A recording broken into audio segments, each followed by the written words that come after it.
需要点什么？还是老样子。哎，怎么是他啊？谁啊？那是地产大亨连氏集团总裁的侄女，他爸妈死得早，一直都是连总把她带大的。只不过她不学无术，出过水文凭，没拿到毕业证，这不刚回来就把连总给气重病了。你看，亲姑姑被他气成重病，他不在医院里陪护，反而穿成这样，在这里喝酒，真是个没心肝的白眼狼。您的酒好了。谢谢。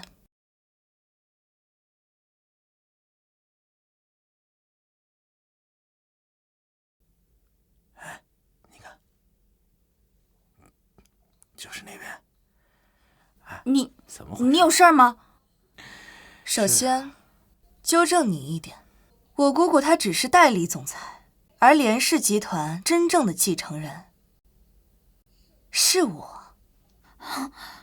也就是说，就算我没良心、没文化、没素质，我也一样是千金小姐。莫名其妙，跟我们说这个干嘛？是啊。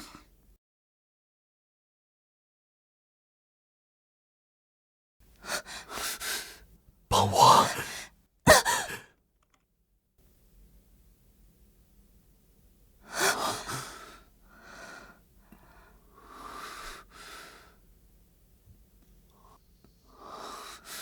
怎么是你？你好凉快。视频还没拍呢，人跑哪儿去了？那可是沈小姐特意交代的。想不到这种小说里的套路，竟然让我遇到了。崔红，当年崔家的事，我还没找你们算账，你就自己送上门来了。只可惜啊，我不喜欢这样的。既然如此，正好有恩报恩，有仇报仇。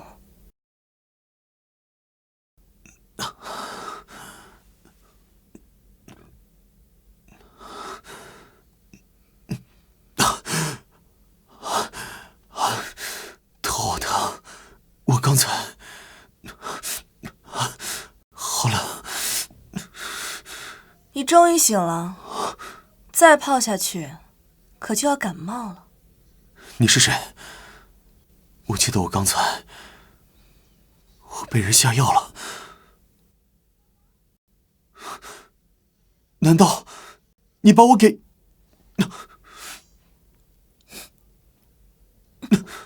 笨蛋，那种药都是小说里胡诌的。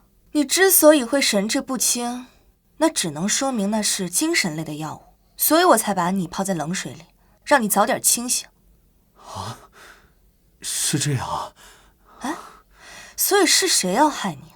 竟然让你服用了这种违禁药物？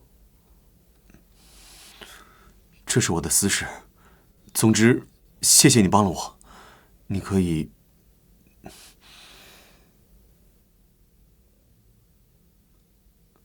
私事？这事已经把我牵扯进来了，你觉得还能叫私事吗？好吧，你先把衣服给我，我总不能光着身子跟你聊吧。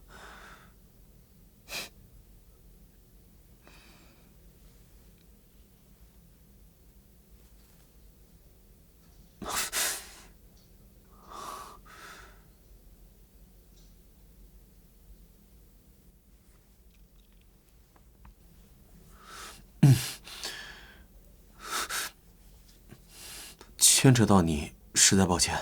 今晚是我同事找我喝酒，可能是趁我去卫生间的时候，在我的酒里动了手脚，然后就举着手机，一边追我，一边扒我衣服。我实在没办法，才跑了。后面的事，我也记不大清。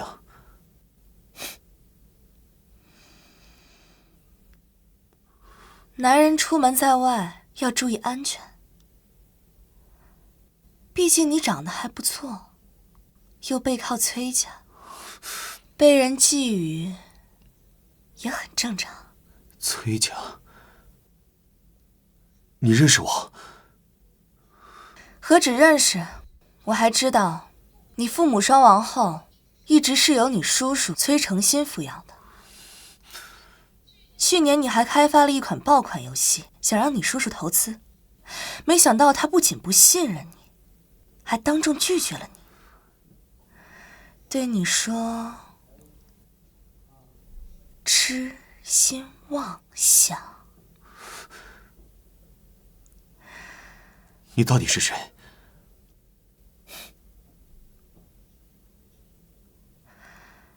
我是能帮你的人。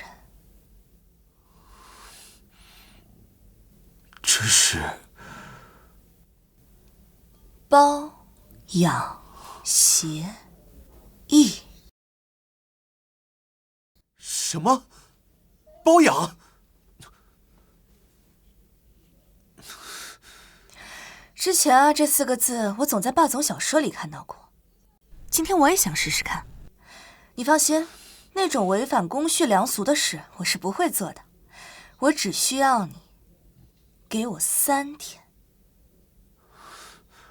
这3天里，你要我做什么？这上面没有写。嘘，有些话说得太明白就没有意思了。我只需要你陪我3天，我就投资你的游戏。你放心，这事儿啊，你不吃亏。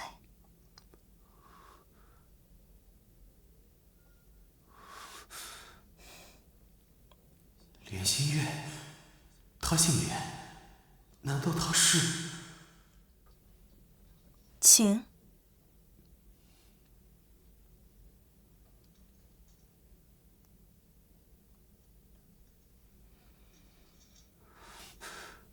这3天什么时候开始？这上面没有写。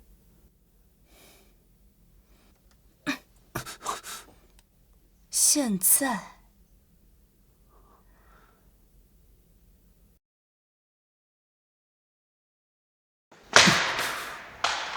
哟，上班时间还犯了，看来昨晚累坏了吧？关你什么事儿？怎么不关我的事儿啊？那药带劲吧？我很好奇你是怎么解的，难不成找了个街边的乞丐？我把你当朋友，为什么要害我？害你怎么了？虽然你是前总裁的儿子，可谁叫你爸妈死得早啊？上面的人嫌你碍眼，我只是为了自己的前程，帮他个忙而已。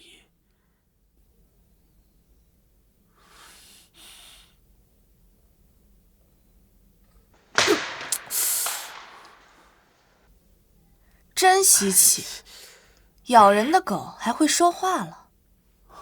你怎么来了？当然是继续昨晚的事儿啊。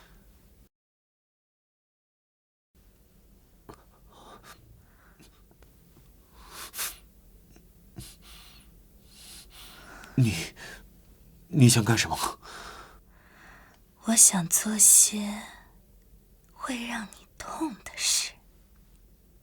我们今天才刚认识，会不会太快了呀？快吗？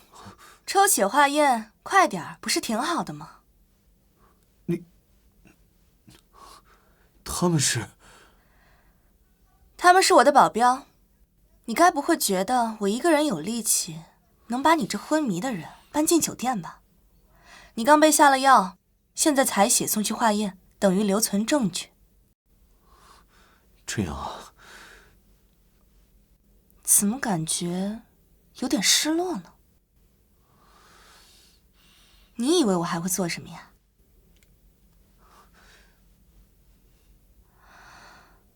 你该不会是在想色色的事情吧？我不是，我没有，别瞎说。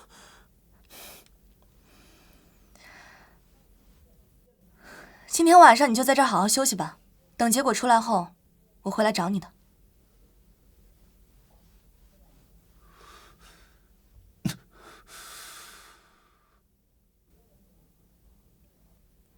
现在是法治社会，你不会真以为给人下了药还能全身而退吧？少看些小说。你胡说，我听不懂你在说什么。在我来之前，我已经向警方提供了监控和验血结果，算算时间，应该已经在楼下了。你还是想想该怎么和警方交代这个违禁药的来源吧。放心吧，他逃不掉。你需要做的是，晚上别加班，把时间留给我。等我联系。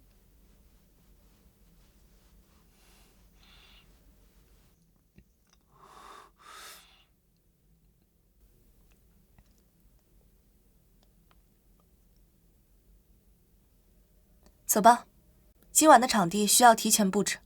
医院那边不忙吗？我拜托了主任，最近排班不多。倒是你，为了他的事，昨晚都没休息好，今天还贸然出现在崔家的地盘，就不怕打草惊蛇？我早有计划，你不用担心。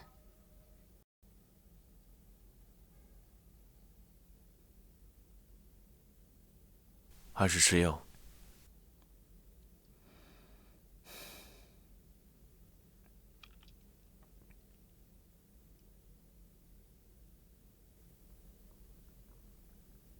放心，在成功复仇前，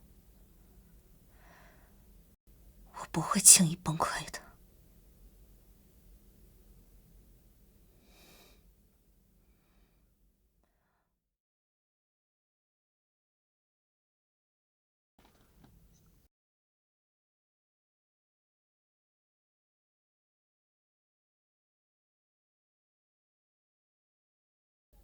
你需要做的是，晚上别加班，把时间留给我。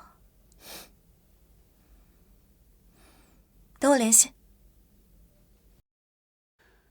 我们没有交换联系方式，他该怎么联系我？不过，如果他真的是连氏集团的人，那他应该……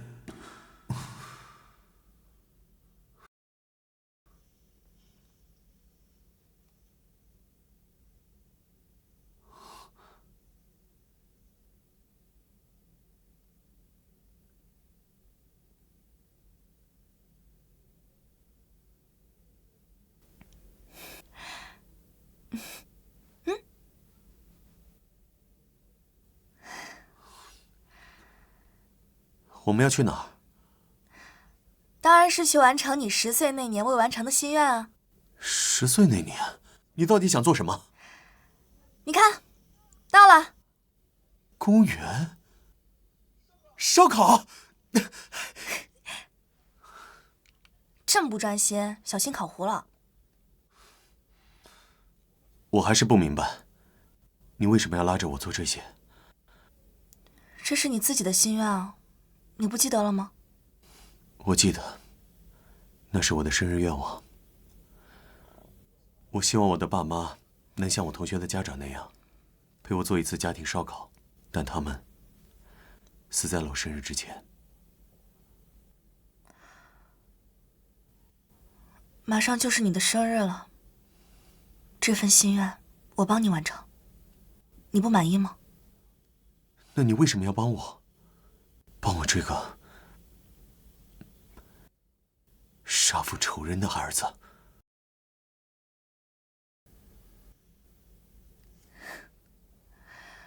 你比我想的要聪明一点。当年，那辆车上坐着你的父亲、奶奶，还有我的爸妈，他们无一生还。而后被警方认定为肇事责任方的人是我爸。所以你不应该对我这么好，更不应该真心帮我。如果你是想通过对我好来让我爱上你，之后再狠狠的伤害我，让我从云端跌下。都说了少看小说，想什么乱七八糟？现在我根本就不恨你。什么？胡了！因为真凶不是你父亲，你和我一样，我们都是受害者的孩子。受害者？我……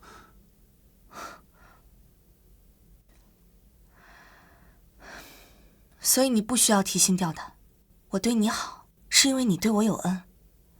我这么做，完全是因为在报答你而已。报恩？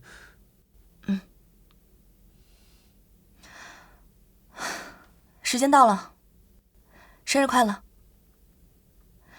这卡里有3000万，是我之前答应你的生日礼物，你收下它，我们就两清了。3天时间已经到了，该说再见了。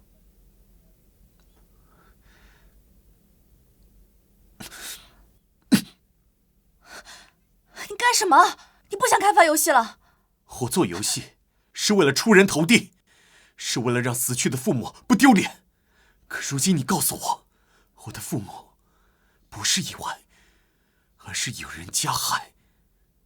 身为人子，让我怎么能不管不顾？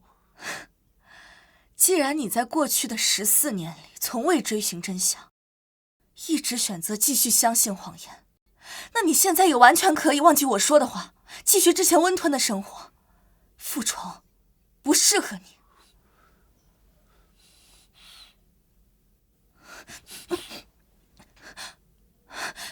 放开我！你要是再不放开我，不然我就戳瞎你！随便你怎么做，只要你告诉我，杀害我父母的人是不是崔晨曦？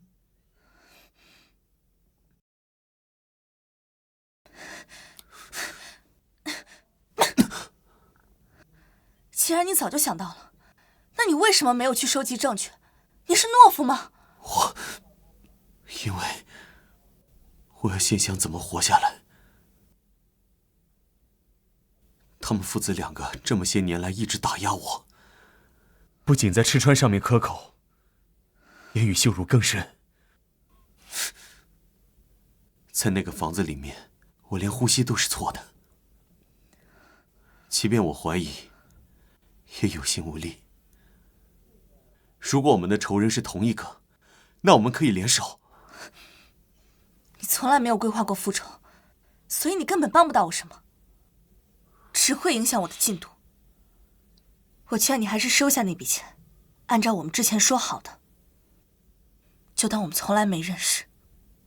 我真搞不懂，之前对我还算热情，现在又如此冷漠。为什么你的情绪前后起伏如此之大？你刚才说，我们都是受害者的孩子。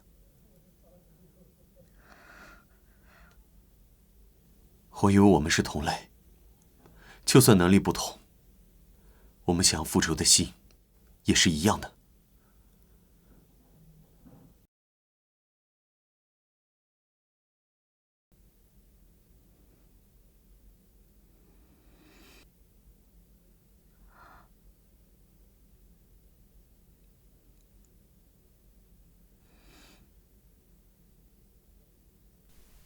你确定要为了他修改计划？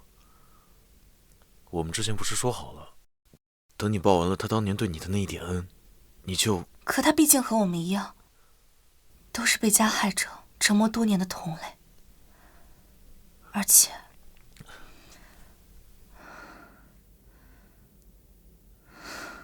我觉得他有点像孤立无援时的我。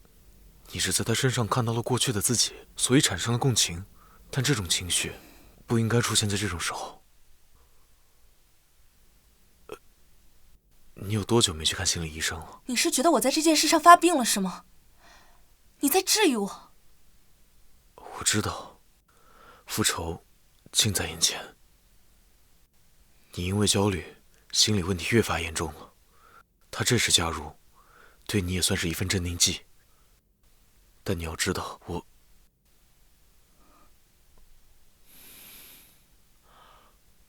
我一直在。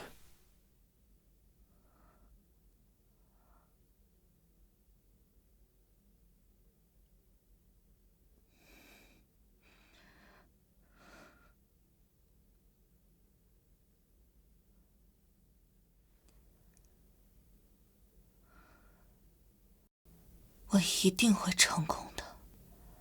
我会把这14年里积攒的怒火加倍奉还。我要让他们见识到真正的地狱。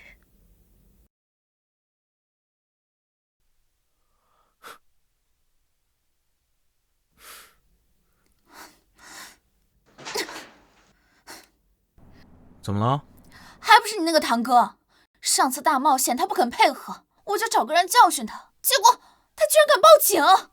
他胆子这么大？什么大冒险？就是上次金尊酒吧聚会那次，咱们缺人，就叫他来做做气氛。是他自己选的大冒险，我就让他舔我的鞋，他居然不肯配合，哼，还真把自己当人了。啊，我当什么呢？那次啊。哎，听说这次集团里突然冒出个女的帮他，也不知道是从哪儿冒出来的。你让崔叔叔帮我查查看是谁，我倒要看看是谁有那么大的胆子，居然敢跟我作对。好，我拼好这个就去啊。哎，太慢了，我帮你。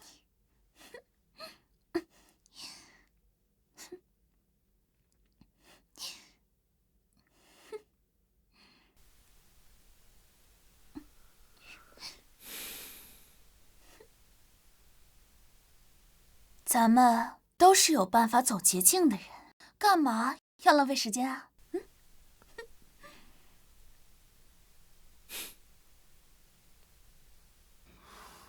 刚才说的都记住了吗？平时用小号联系，非必要不联络，联络痕迹及时清除，一切要依我的要求来。我们真的不能报警吗？既然你说你姑姑曾经醉酒说出了崔成新作恶的真相，那我们不能……你以为我没有想过吗？我联系了律师和医生，他们说我姑姑的精神状态很不稳定，她的话无法在法律上成为证据。我们贸然行动只会打草惊蛇，所以我们只能以身入去，从他们这个团体内部突破，获取关键证据。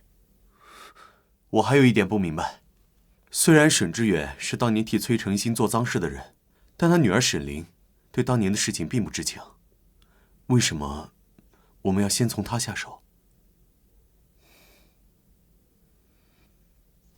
罪不及子女的前提是惠不及子女。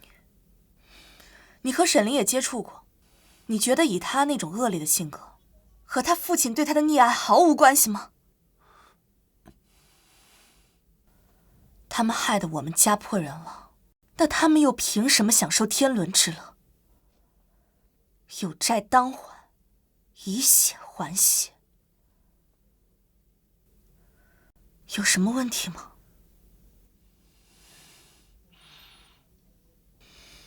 好，那就这么定了。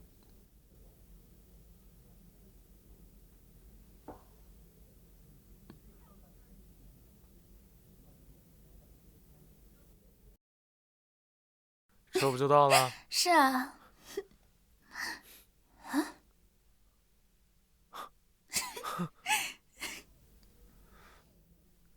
哟，好几天不见，都不敢进门了。叔叔在里面会客，我等他们说完再进去。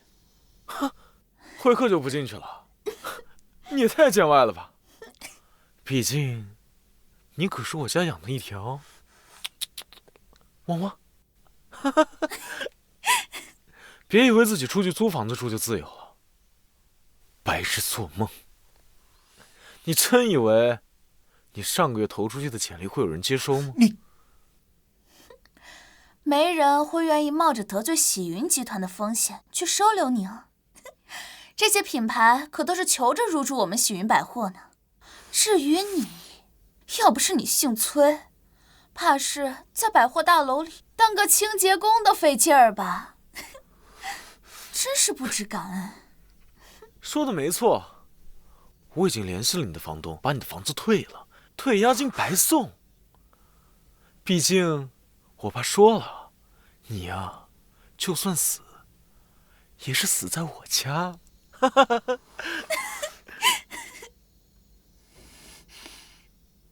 爸，你忙完了没有啊？我和小林还有事找你呢。没规矩，没看见有客人在吗？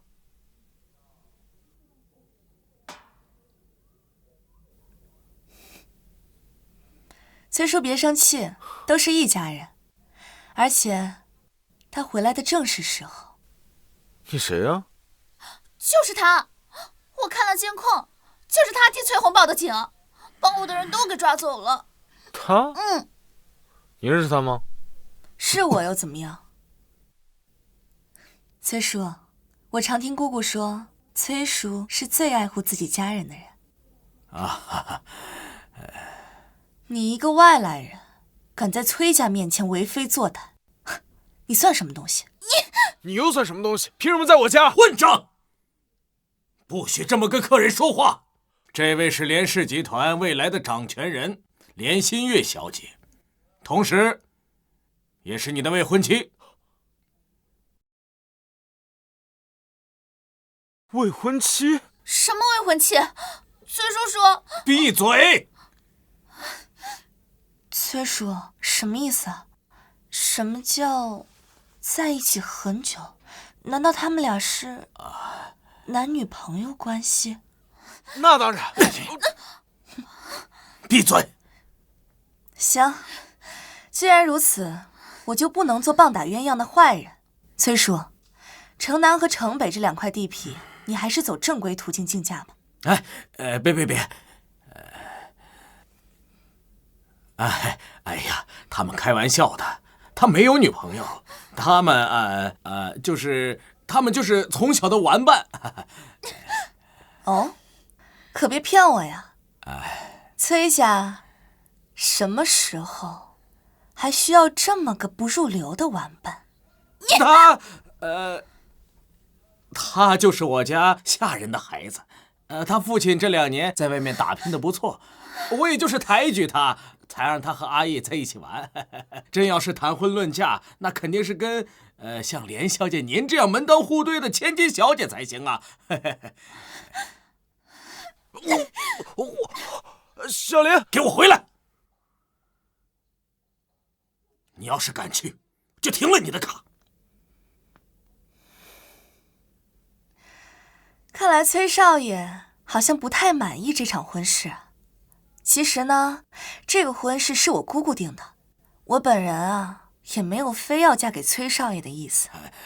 如果崔少爷不愿意，我可以离开的。你快滚啊！还在这干什么？爸，我是你亲生儿子，你为了一个外人打我！你要不是我亲儿子，我现在就打死你！看来崔家还有家务事没有处理完成，我先离开了吧。至于这个婚约，还等崔少爷同意再说。不可能！连小姐放心，阿义啊，明天就陪你出去玩。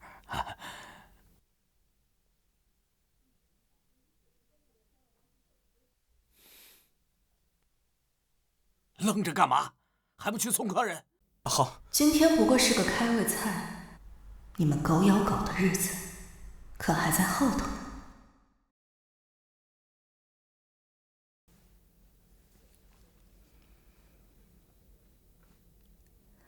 就送到这儿吧。为什么这么做？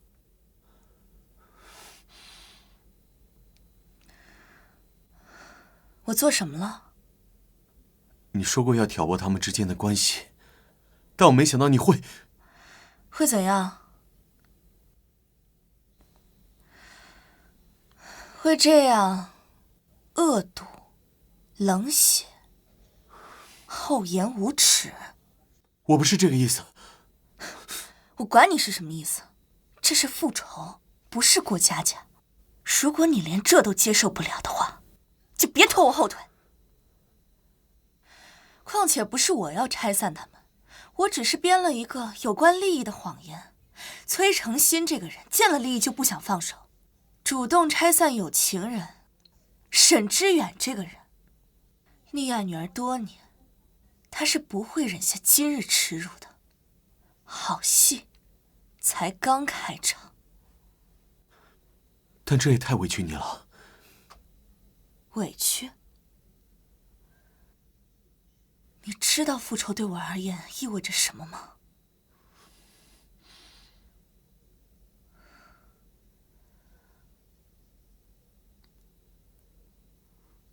我靠近复仇，就靠近了痛苦；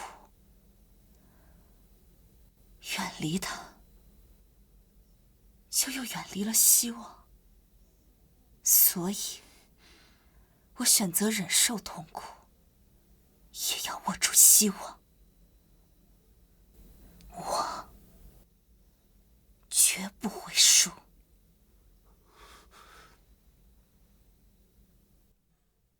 我不娶。愚蠢！连氏集团可是地产龙头，光他裴家这2块地就值30个亿。哎，要不是他姑姑开了口，这种好事会轮到你头上。别以为我不知道，老情人生病了还惦记着你，你心里高兴得很吧？可你这样做对得起我妈吗？为了跟那女人那点破事，气死了我妈不算，还耽误我的一生。我说过，你妈的死和这件事没有关系。总之，你要是敢不听我的话，有的是办法对付姓沈的那个丫头。她也是你从小看着长大的，你怎么忍心？唉，在利益面前，这点情谊算得了什么？你该懂得这个道理了。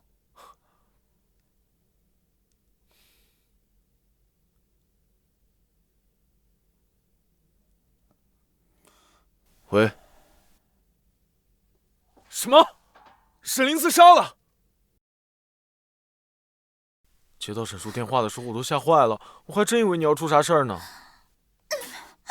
我可是出门等了你10秒钟，都没看到你出来追我，我还不如死了算了。那不是因为我爸要停我的卡吗？真要把卡停了，我还怎么给你拍那套精工点翠的凤冠？你找到了，太好了！我之前就想在咱们的中式婚礼上穿一品诰命同款的。怎么了？什么怎么了？你爸摆明看中了那个狐狸精，咱们的婚事肯定是黄了。哎，没事，你放心，我才不会娶她呢。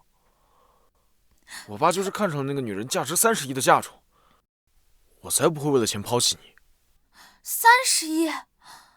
那个女人为了嫁给你，可真是下了血本了，还说是什么姑姑的安排，我看就是那个女人欲拒还迎的手段。对了，要不我们雇人把她给杀了？杀人？对啊，我爸有渠道，可以帮忙伪装成意外。我前2天才从那儿买了药去对付你堂哥呢，只可惜失败了。总之，咱们2个一人出1半的钱，这样我们就是拥有相同秘密的共犯了，是不是很浪漫呀？好，就你会主意多。崔兄，这事儿你办的可不地道。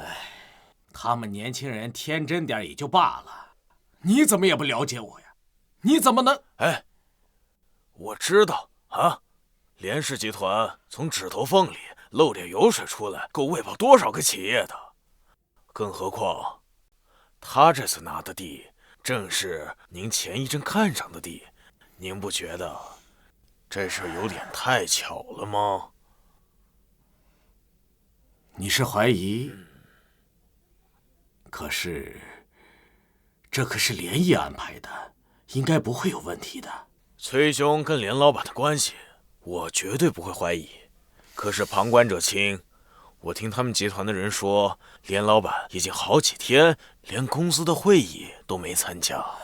您上次见他的时候是什么时候？他跟您说过这事儿吗？你是说？看来我还得再查查他的底呀。小玲一时受了委屈，等我拿到这2块地，那个连小姐自然会。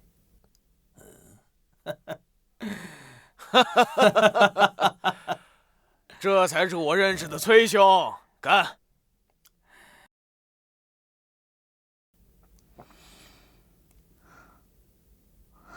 哎，崔叔，你怎么亲自过来了呀？啊，哈哈。不过来的正好，我有些问题想要请教你。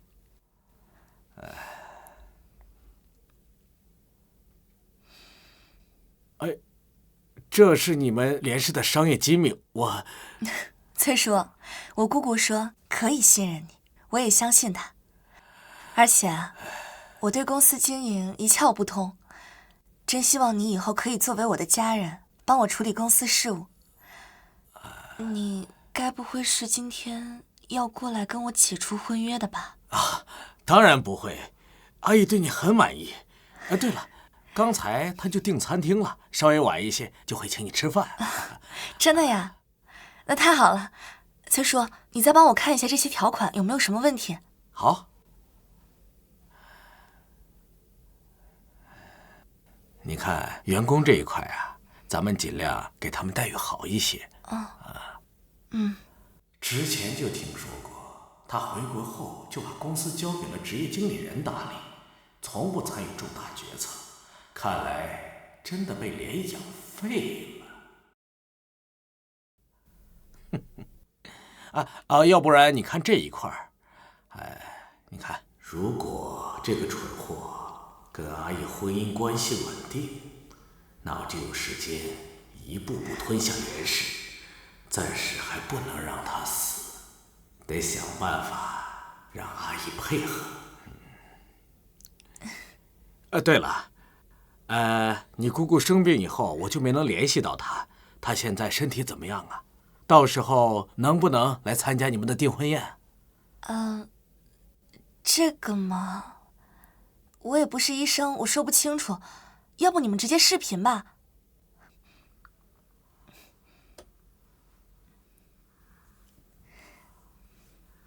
喂，哎，连毅，你现在怎么样啊？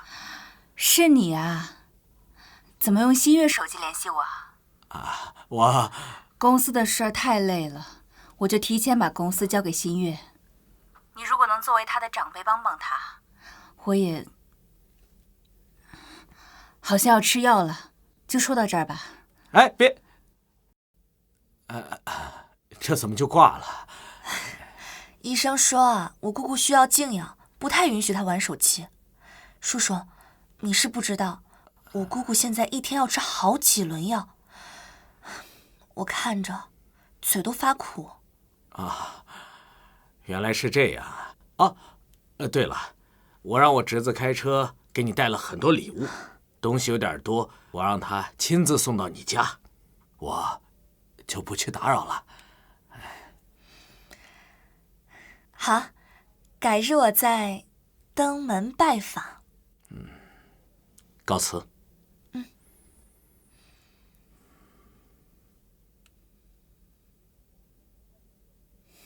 感谢您使用 AI 换脸视频功能。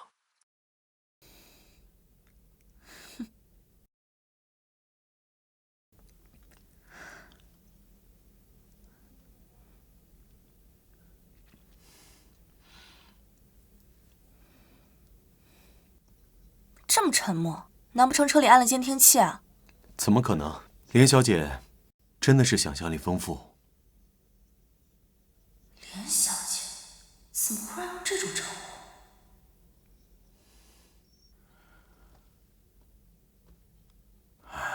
你是说连小姐会帮你，是看在我的面子上，不想你被外人欺负？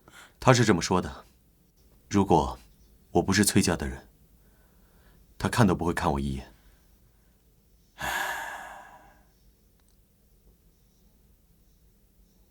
那你又是怎么看待这位连小姐的呢？这不应该问我吧？她不是要跟阿义订婚吗？重要的是阿义的看法。你小子倒还有点自知之明。拿着，我有件事情交代你去做。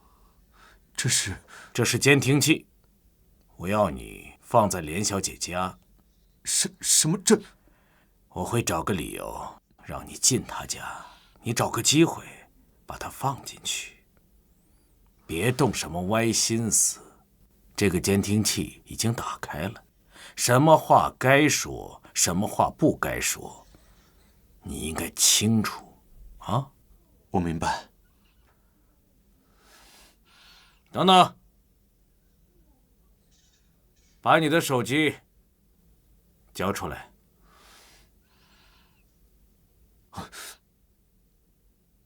等我检查过后，自然会还给你。连小姐想照镜子的话，这块板后面有镜子，比后视镜清楚。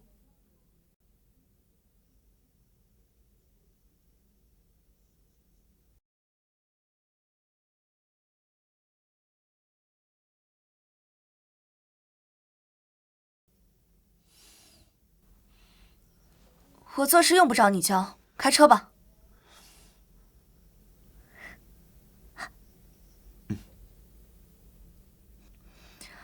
好无聊啊，放首歌听一下。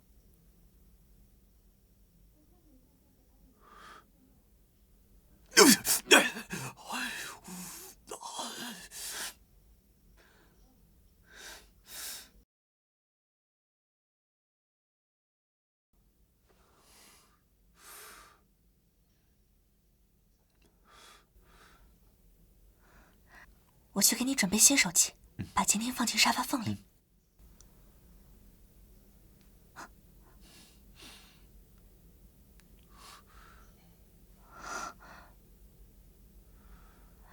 哎，阿义把今晚餐厅的地址发给我了，我去换一件最漂亮的裙子，你可不许偷看啊！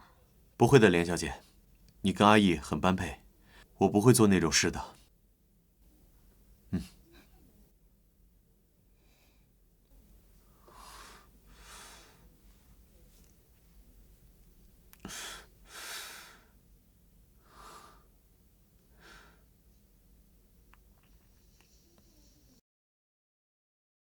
这是氧气瓶，他生病了。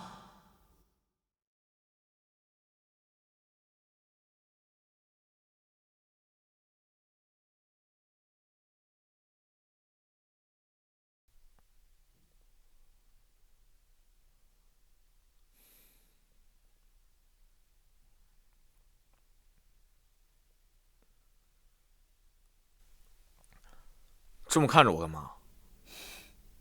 好奇啊，之前不还拒绝和我接触吗？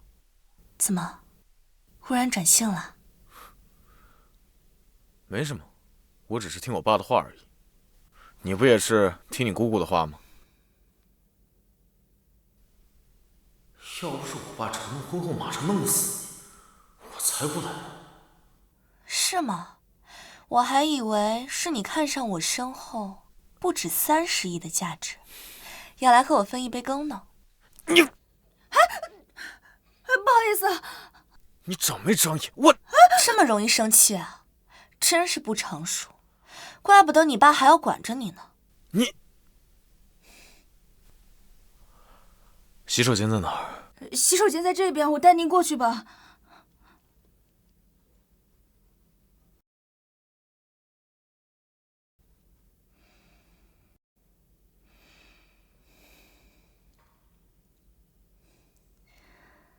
监听我是吧？那我也还你们一份大礼。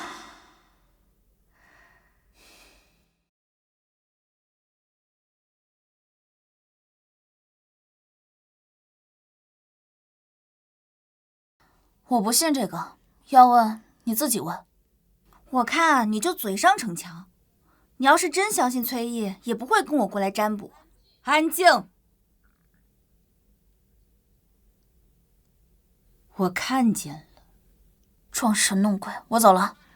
你的爱人在另一个女人的身边，我就说他有点本事在身上吧。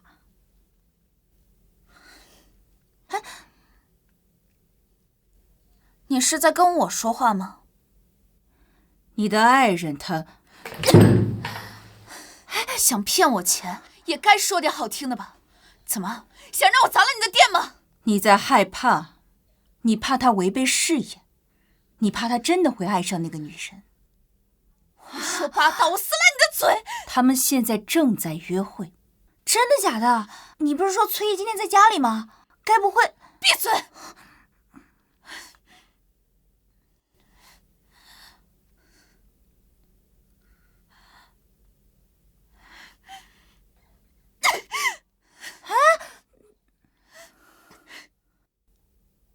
来之前不是说好了，你说两句好话哄哄他，之后得钱平分吗？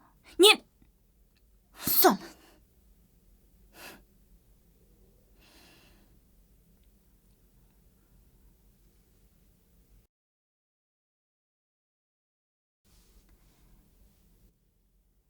您安排的事情已经完成。吃饭呢，玩什么手机？没什么，就是看了一下天气预报。天气？这万里无云的，有什么可预报的？是吗？我倒是觉得，马上就会有暴雨来临。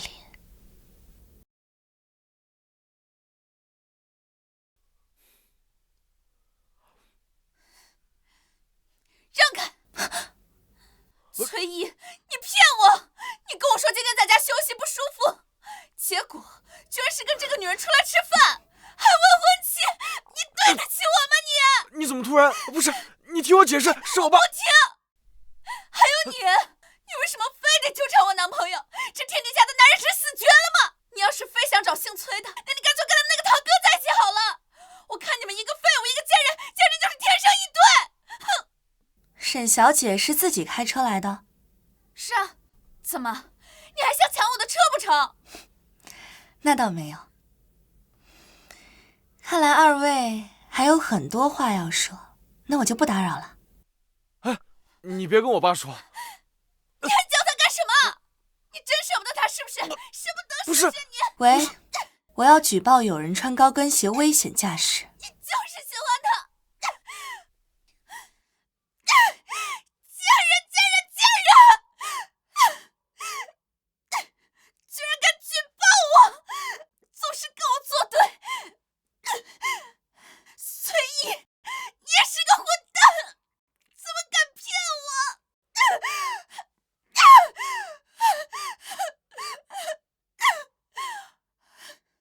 我要他死，今天就死！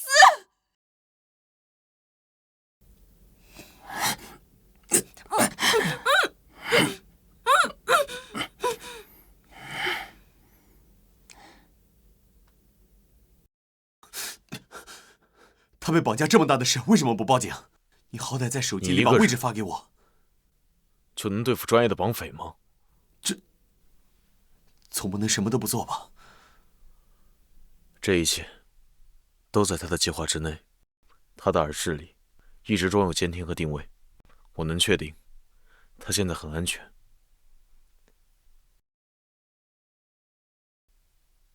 我已经把定位同步到这辆车上，打手也在车上。你开车过去救援，打手会把人控制住，到时候你接上他，送去我工作的是第2医院。我在医院接应。好，你小心，别刺激到他。他其实比你想的要脆弱。你这么关心他，为什么不自己去？算了，救人要紧。去告诉大小姐真相，去利用她，去绑架她，我们全部的希望都在她身上了。开始就没有这个资格。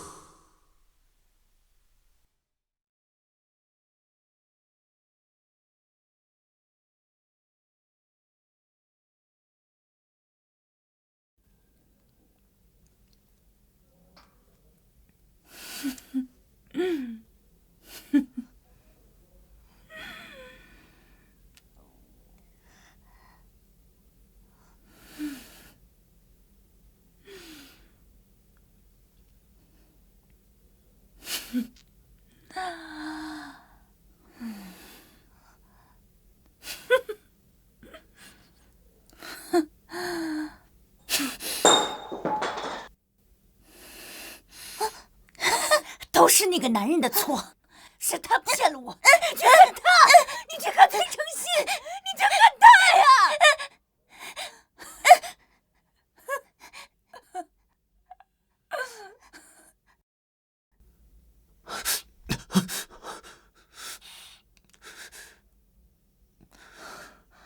醒醒，坚持住，我马上送你去医院。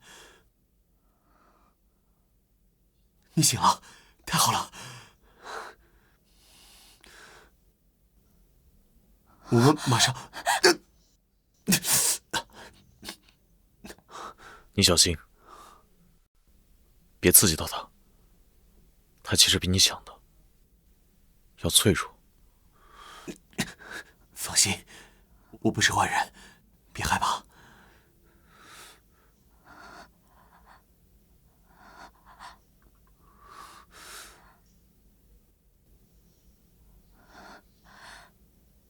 我不会放过他们，我也恨你，姑姑。我们也曾爱过你，可为什么那个男人骗了你之后，我们的爱你都不要了吗？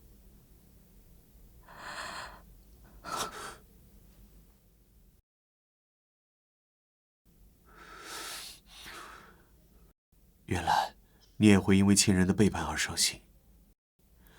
我还以为你那么坚强，是不会在乎这些的。看来我们的心是同样的。那场车祸后，你的生活是否也和我一样？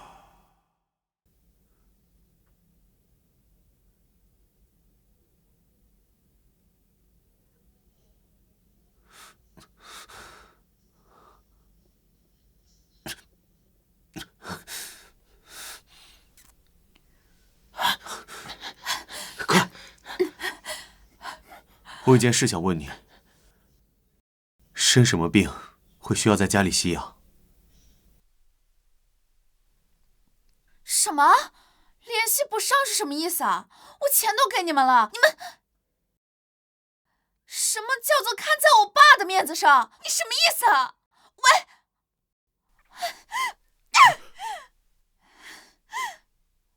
爸，你怎么来了？这么晚了，有什么事吗？什么事儿？你联系我的人脉，又买药又绑架，你以为我不知道吗？我已经跟你崔叔叔商量过了，我们商量什么？你之前跟我说让我等等，说崔叔叔会给我个交代，可结果呢？他们两个都要准备结婚了，那我怎么办？我跟你说过，我们跟连新月在一起，我们就是为了收割他的利益。之后我们利益，你们天天就想着利益，我才不管那么多。要么他死，要么你现在就打死我！你还真想为了钱打死我？我不活了！我怎么把你惯成这样？你以后怎么……好了，别哭了，别哭了！从小到大就装哭，一直使到现在，这招你使得不腻啊？那你把他杀了，我就不哭了。我真不应该让你跟姓崔的小子走得那么近啊！你现在是无法无天，杀人是要偿命的，懂吗？谁说要偿命的？你和崔叔叔之前不也杀过人吗？现在不还活得好好的？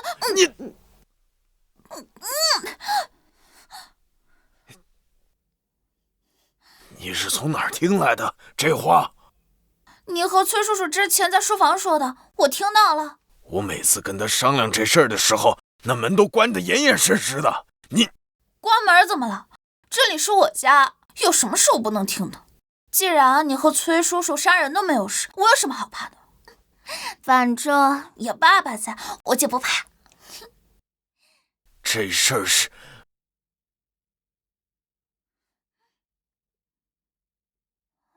既然这事儿已经搞砸了，你就不要再胡乱来了。剩下的事儿，我替你摆平啊！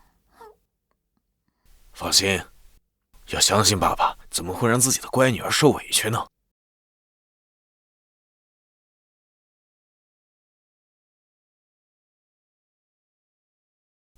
连小姐，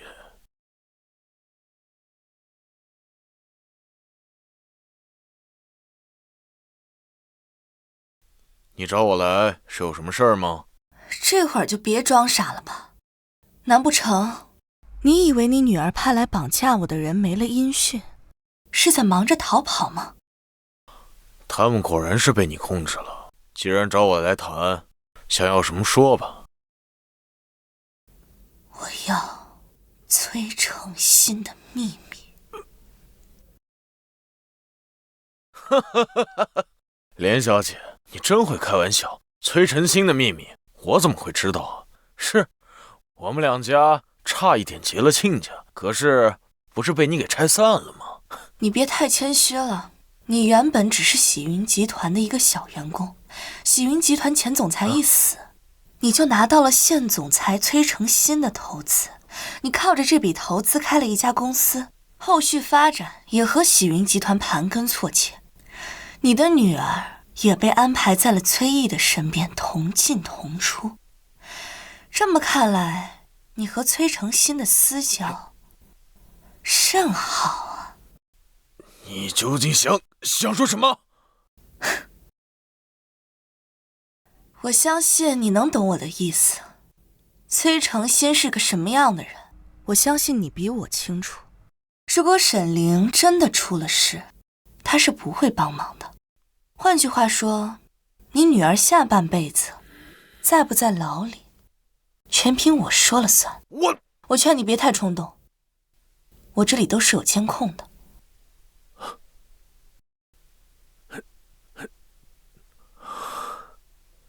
连小姐，果然是滴水不漏啊！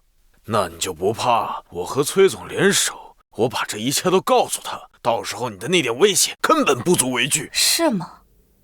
可我担心，以沈凌那个急性子，他会等不及呀。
你往我药瓶里加了什么？你怎么？你骗我！崔毅呢？什么崔毅啊？崔毅没来啊！刚才是我和连小姐一起去看医生，这些都不重要了。是不是你设圈套把我女儿骗过来的？抱歉，你们的话我听不懂。医生，像这种投毒嫌疑的危险分子，是不是应该……保安，来一下住院部6楼。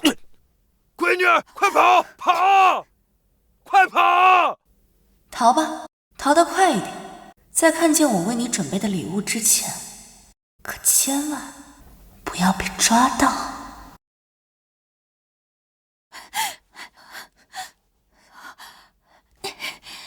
来不及了，来不及了，怎么办呀？如果我被带走的话，那个女人就更有机会嫁给依依了。哎呀，不该上当的。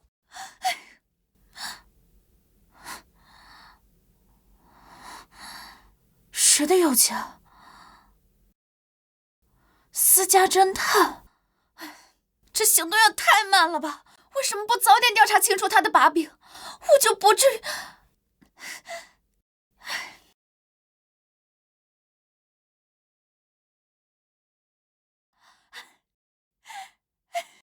原来如此，原来如此，太好了！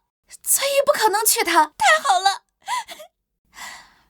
如果我告诉依依这件事情，她就不可能。廉价的女人都是害人精。等我爸把我捞出来，我一定要……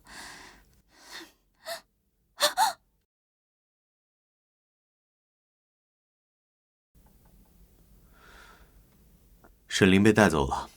看他的表情，应该是收到了。爸，小林因为对连心月动手，被警察带走了，你快想办法救救他呀！什么？心月没事吧？你怎么还担心那个女人的安危啊？就是因为她还活着，所以才报警抓走了小林的。啊，那就好。你这话什么意思？小林好歹是你看着长大的，你难道想见死不救？胡说什么呢？这些天我一直忙着公司的工作，哪有功夫管你们这些小孩？况且我跟沈志远都商量好了，先不对新月动手，是你们先违反的规定，凭什么让我来帮忙？你就是怕得罪连心月，怕丢了你心心念念的2块地。以前你为了利益抛弃了我妈，现在你为了利益抛弃小林，以后是不是连我这个亲儿子都要抛弃？你要是想发神经，就回屋去发，别在这儿打扰我。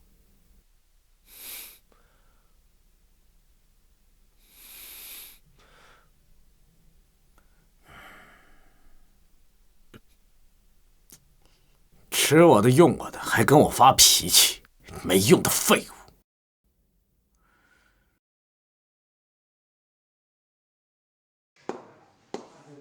沈知远为了他女儿，一定会向我投诚，只不过是时间的问题。毕竟崔成新是绝对靠不住的。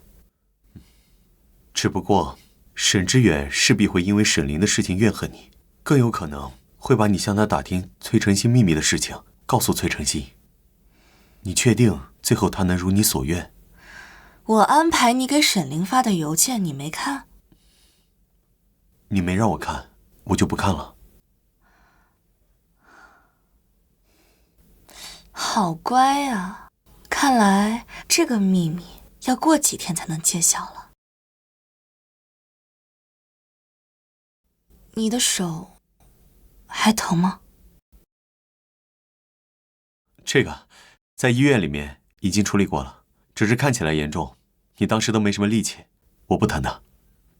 你不用安慰我，你当时吓坏了吧？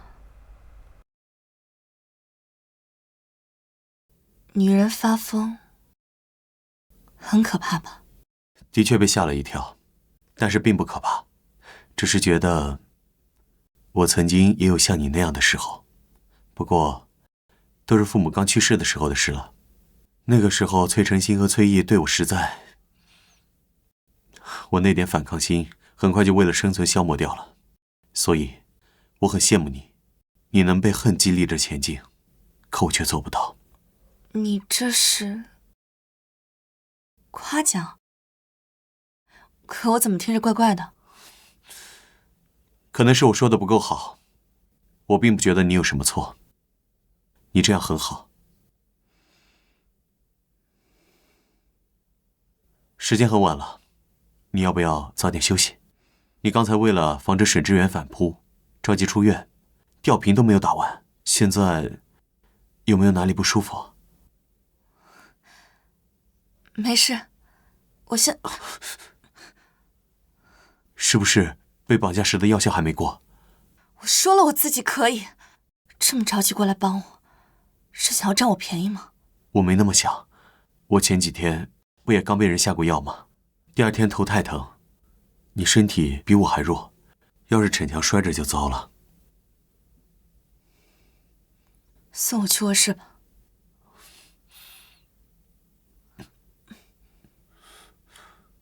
我很谢谢你愿意带我一起，向那些欺辱我父母和我的人复仇。即便只有一点，你也可以依赖我，我不会背叛你。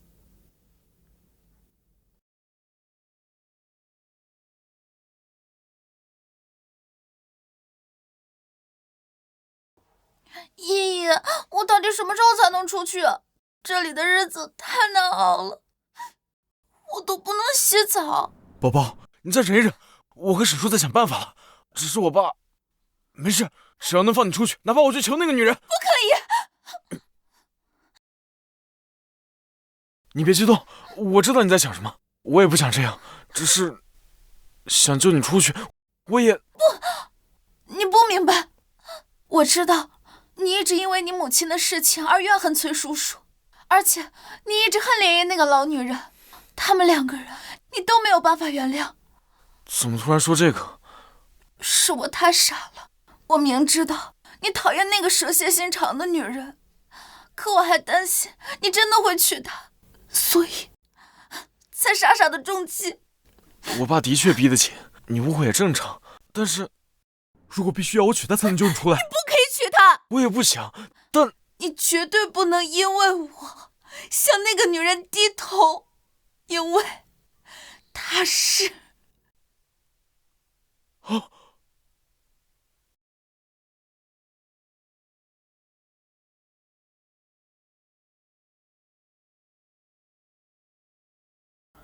不错，这是我新买的茶杯和茶叶，连小姐，尝尝。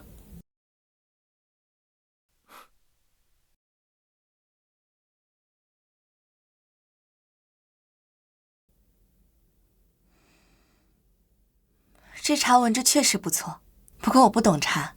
这好茶不仅要好水，还要好手艺。我这个侄儿虽然其他的不行，伺候人的功夫还是有几分的，要不然早就把他赶出家门了。原来如此，早知道你干的都是下人活，我当初就不该救你。是吗？或许我的堂哥未必是这么想的。刚才我在旁边一直看着，堂哥给你上茶的时候，总是对你暗送秋波，搞不好你之前那出丑救狗熊的戏码，搞得他春心荡漾啊！混账！连小姐是你的未婚妻，你怎么能这么跟她说话？未婚妻？你摸着良心说，你到底是谁？你是不是喝醉酒喝疯了，醉得连我都不认识了？快滚回你的房间去，别在这耍酒疯！我看你们是被这茶味堵住了鼻子不成？我身上哪有酒气？别转移话题，你知道我说的是什么？风言风语。崔叔，虽然这门亲事是我姑姑定下的，可他这样阴阳怪气，我实在是……崔叔，你别装了。爸，你的风流债自己都弄不清楚，如今送上门来，你还被蒙在鼓里吧？你少阴阳怪气的，有话直说。好，那我就把话说明白。爸，当年你为了得到林氏集团的支持，假装单身，被发现后，又逼我妈向连毅承认她病得快死了，把你托付给她。什么叫我逼的？你妈她本来就重病缠身，你别在这胡搅蛮缠。我当时只是年纪轻，但我不傻。当年我妈病得没有那么严重，是你的背叛让她丧失了继续生存的欲望。只可惜啊，你逼死了我妈，莲姨也不肯嫁给你。哎，你猜猜看，这是为什么？这是我们大人的事，你个小孩跟着掺和什么？那是因为她从一开始就不想嫁给你。在你逼我妈打电话给莲姨之前，莲姨已经偷偷生下了一个孩子，而且我听说，她生下的是个比我小2岁的女孩。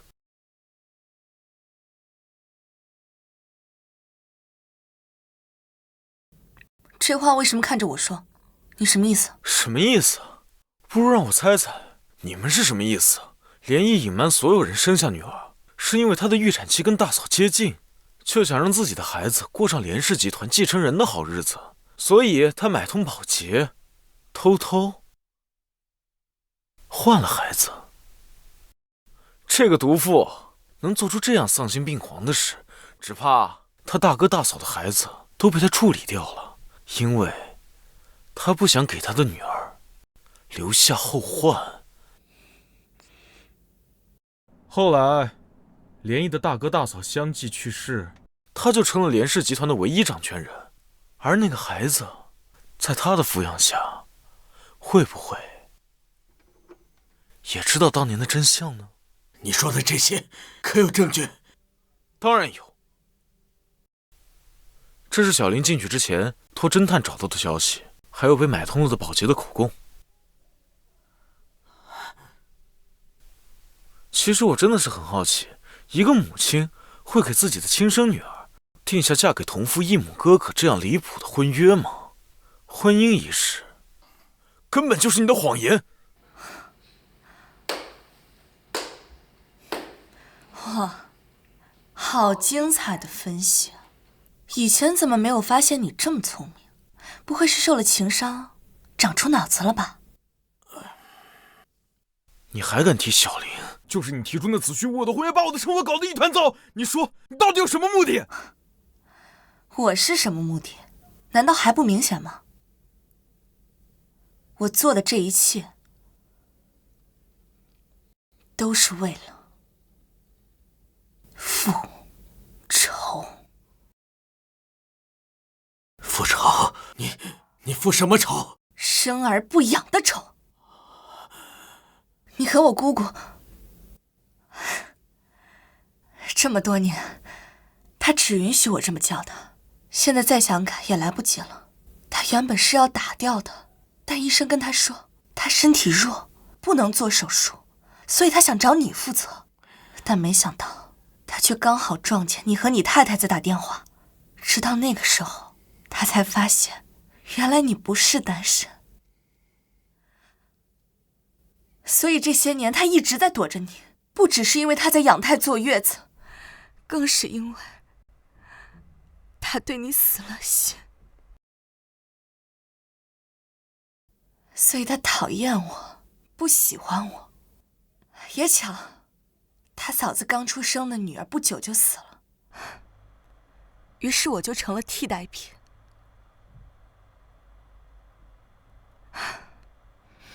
确实，婚约的事是我骗了你。我原本打算在婚礼上，当着所有嘉宾人的面上揭露你们的丑行，让你们都没有面子。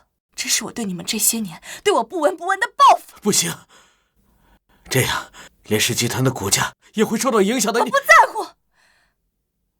如果把公司送出去，就能换我一个完美的家，我也宁愿不要这个公司。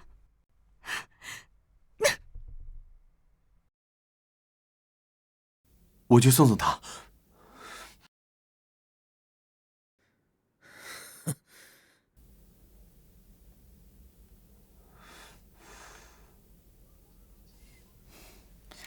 开车认真点儿，我上个月刚提的车。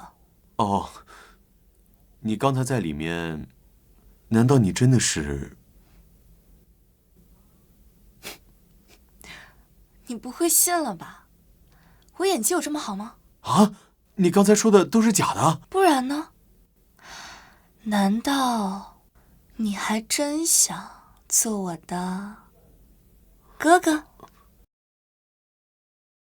可你刚才那么真情实感，把我们都给骗了。半真半假的谎话，听起来才逼真。你说什么？没什么。你那天用假邮件给沈凌发的消息，就是崔毅今天扔出的炸弹。沈凌反对这个联姻，他一定会趁着和崔毅见面的机会，把这事告诉他。他们可真是两个般配的蠢货。哦，原来如此。但你做这样一层假身份，准备做什么？你刚刚不是已经在崔家跟崔成新决裂了吗？决裂？那是做给崔毅看的。崔成新可不会这么想。崔成新最重利益。我刚才说的那番话，估计他只听见了我可以为了亲情不要公司，拱手让给你。崔成新重财重利，可崔毅又是个重情的人。如果崔毅看见他父亲去讨好一个他最讨厌的私生女，你猜他会做出什么事？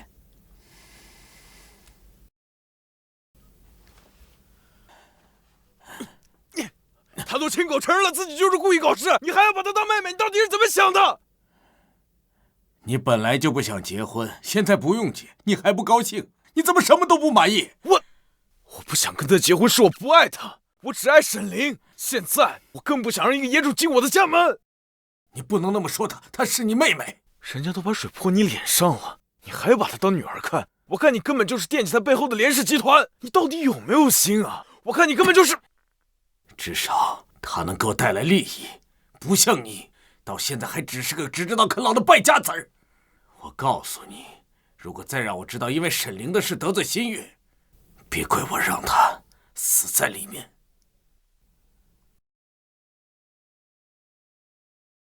崔兄啊，我女儿的事儿，老沈呐，这件事儿实在是有点困难。这小玲实在是太莽撞了，搞的事情很难收场啊。是孩子做的不对，可我已经说过他了。你知道我的能力，我捞不出来，他还希望您……这事儿我会看着办的，只是新月，我也不好马上撕破脸，不是？你再等等吧，啊！我等得了，我闺女等不了啊！她从小没吃过这个苦啊，而且，我跟您直说了吧，连新月她不怀好意，联姻这事儿信不得。那你说说看，她曾经用小玲的事威胁过我，让我说出您的秘密。我是为了替您保住秘密，才害了小玲啊！崔兄，你可不能见死不救啊！崔兄，多谢你的提醒，小玲的事儿我会放在心上，放心吧。你先早点回去。哎，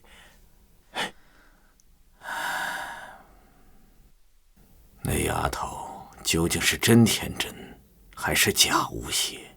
还是得做了亲子鉴定之后才能确定啊。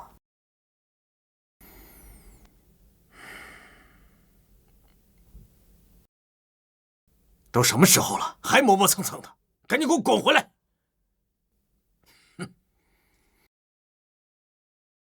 你刚才送客挺积极的，该不会是真像你堂弟说的那样，对新月有意思吗？当然不是，我就是觉得，既然她是二叔您的女儿，那也就算是我的堂妹，都是一家人，我总要劝劝她，别老跟您过不去吧。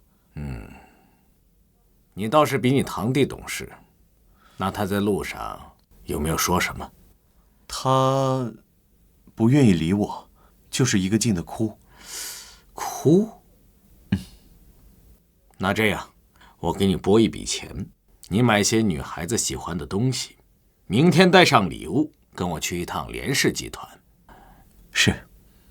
等等，除了买礼物之外，我还有件事情要你替我去做。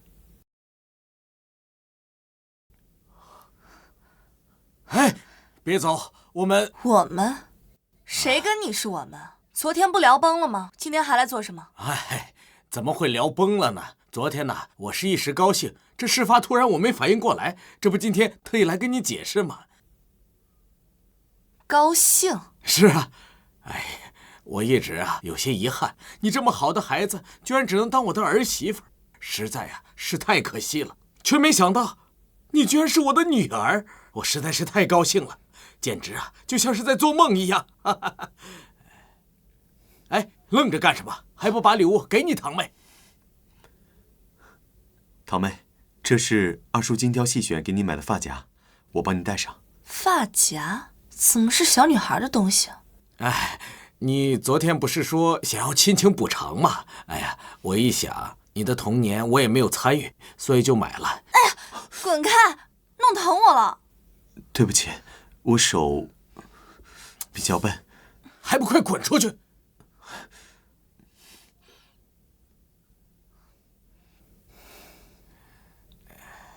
说实话，事已至此，我跟你没什么好谈的。崔姨她不可能接受我的，我就算去认亲，也是自讨苦吃。哎呀，怎么会呢？你哥哥他就是一时间没反应过来，你给他一段时间，那他自然就接受了。我骗了你，你不生气？嗨，我们是一家人，怎么可能会生你的气呀？可是沈凌，就算我看在崔姨的面子上把她放出来，可以她那个性子，万一放出来还跟我继续作对，主要是我害怕她把我是私生女的事公之于众，那连氏集团可就糟了。其实我倒是无所谓，主要是会牵扯到喜云集团的声誉。你放心，沈凌的事情我一定会帮你处理干净。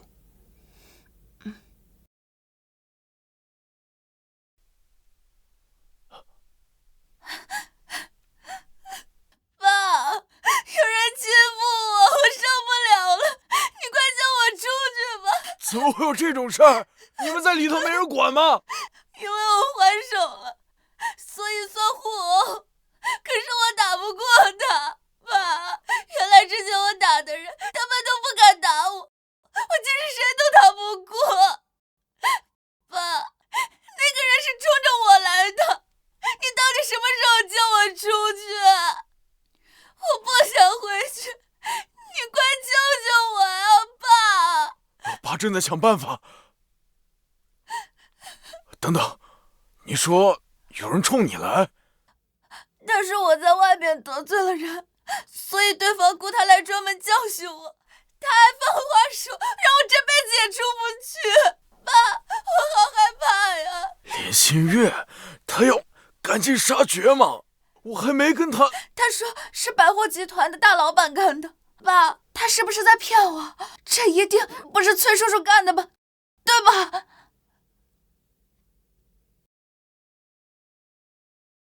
小林，我真没用，我求遍了神，可他们都是怕得罪连氏集团的废物。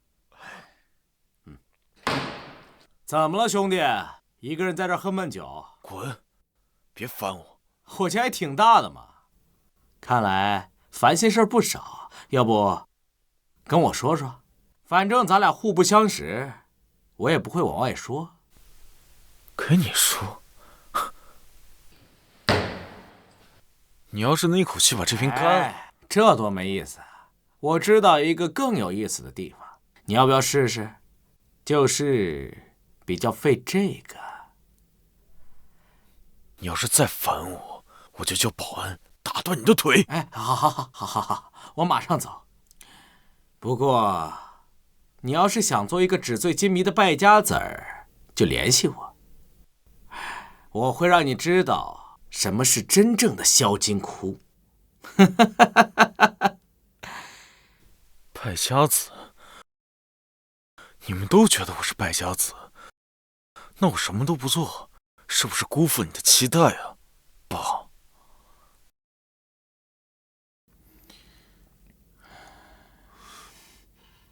你这鉴定结果出来倒是快呀。因为是花钱加急了的，所以会快一些。是吗？事情办得不错，你可以出去了。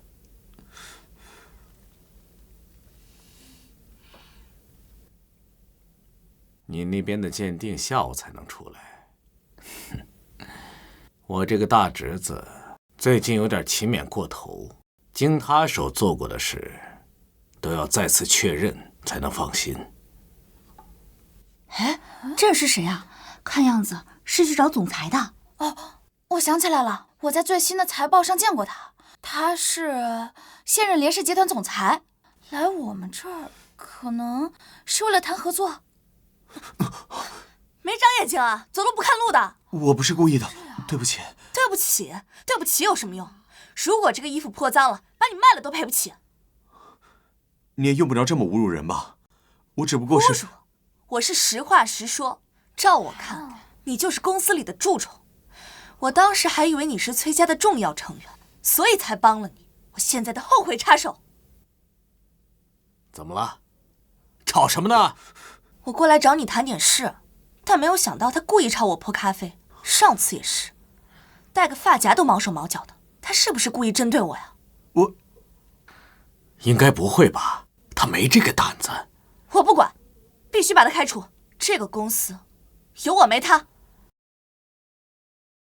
我真的不是故意的。如果你讨厌我，我以后尽量少出现在你面前。但你能不能别赶我走啊？我之前租的房子，因为阿姨心情不好，已经被强退了。现在我没地方去。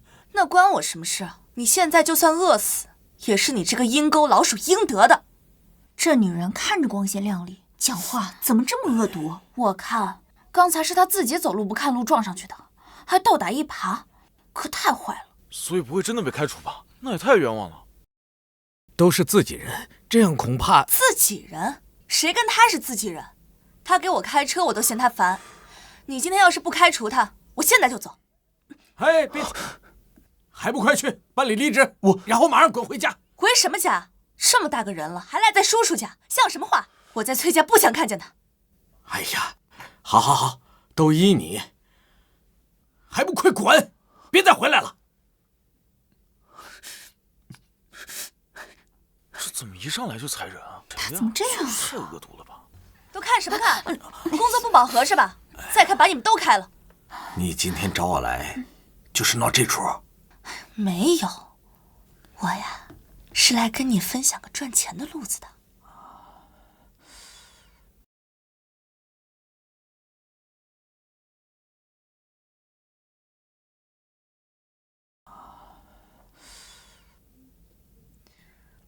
这几只股票下周真的能涨？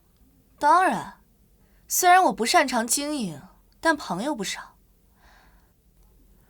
你也知道，做证券的是不能私自炒股的，所以他们都是找朋友代买。我想着，既然你不怪我骗你，那我也愿意跟你分享这个消息。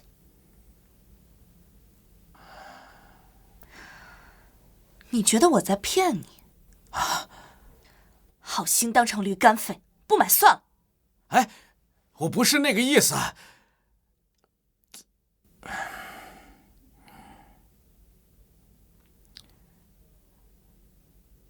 帮我查几只股票的评价，要快。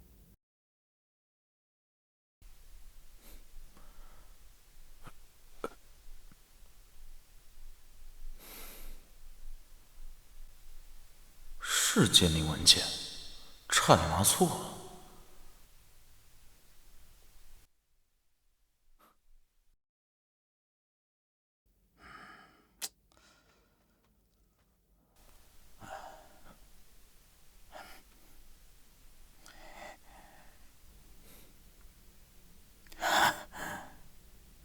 这个鉴定稳妥吗？肯定稳妥，医生怎么给的我就怎么带过来的，里面的内容我都没看。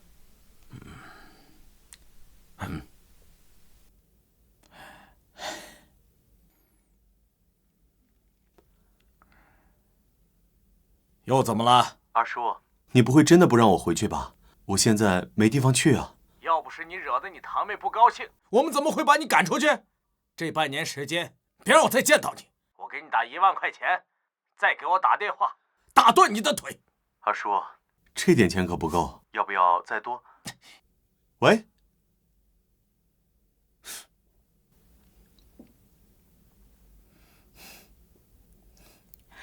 恭喜你，自由了。做戏之恩，当以佳肴相许。好，我会期待的。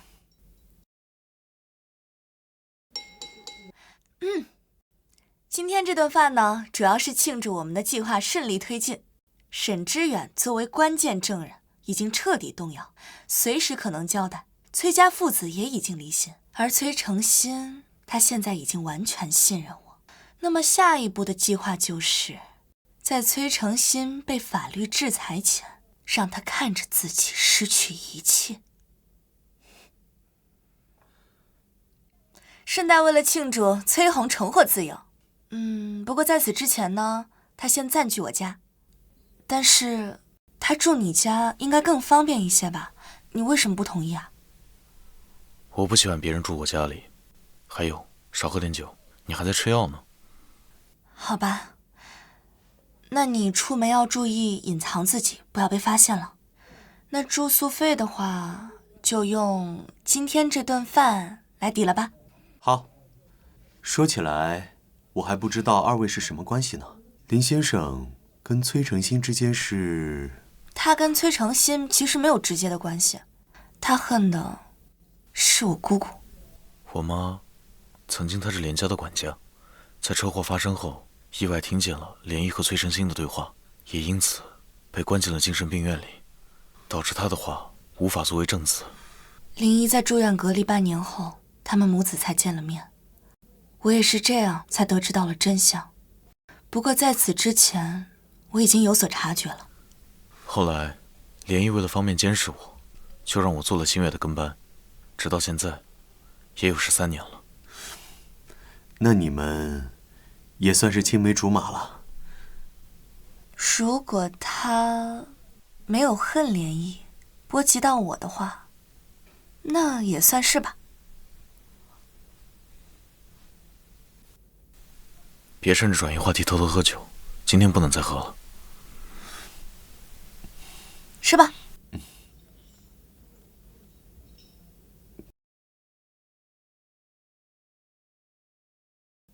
他醉得好快，没事吧？他平时不常喝酒，耐受性很差。这跟他的病有关系吗？你上次就问我关于他吸氧的事，如今来打听他的病情，你想做什么？我没想做什么，只是觉得我们好歹是朋友。我不觉得我们是朋友，我们只是因为有共同的复仇目标，所以暂时成为了一个团体。等复仇成功后，我想我们应该不会再有联系。今晚我睡沙发，你去客房睡吧。既然你仇恨的是连毅，但又为什么跟我们一起对付崔成新？你的仇恨应该已经结束了吧？因为崔成新知道我妈的事，他不被制裁，我就无法把我妈从精神病院里安全的接出来，就这么简单。你是不是喜欢连心月？留下是为了帮他复仇？想不到你还是个恋爱脑，不过喜欢上他确实不是件难事。那你又为什么？他刚才在饭桌上提到我恨无及无，他说的没错。刚到他身边那几年，我的确有些恨他，毕竟我和我妈都是无辜卷进他们家族争斗的受害者，而他明知道自己亲人的死因，却毫无作为，这让我看不起他。现在想想，也真是好笑。他的年纪比我小，他又能做什么呢？况且他在连毅那个疯女人手下，也不好过。他和我的经历好像。是焦虑症。什么？他的病是焦虑症躯体化，压力大的时候会呼吸困难，因为连毅的不稳定，对他造成不少影响。最严重的时候，还会有被害妄想症。冰箱里的监控就是那时候的遗留物。这么严重，能治好吗？我是外科医生，这个问题我回答不了。但我知道，他需要在一个让他感到安心的环境下生活，而我接近他的初衷，就是为了利用他。这一点，他早就心知肚明了，所以我无法作为他的伴侣。你怎么突然跟我说这些？刚才你问我了，现在轮到我问你了。你喜欢他吗？我还不清楚我对他的。那就想清楚了再说，千万别把怜悯和爱意混淆，否则你会彻底出局。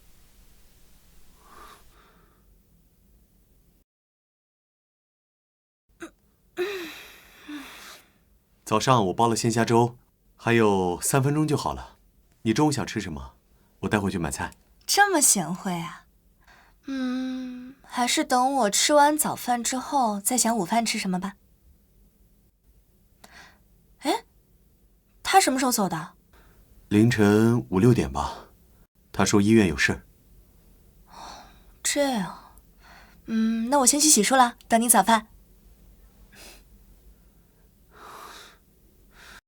虽然我还弄不清自己的心意，但和他相处的这段时光，让我确信我逃离了崔家的地狱。这份被他尊重和需要的幸福感，会是喜欢吗？你还算守诺，没让我在这里见到那个崔红。看来你确实把他赶走了，只不过崔毅怎么也不在家呀？别管那个败家子儿，他最近不知道跑哪里野去了。咱们呢，还是说正事儿吧。上次你帮我买的股票，真的赚了不少钱。你看，还有没有新的消息？只玩一项股票，多小家子气啊！想赚钱，就得舍得投资。刚好，我这里有一份年内城市规划建设的消息。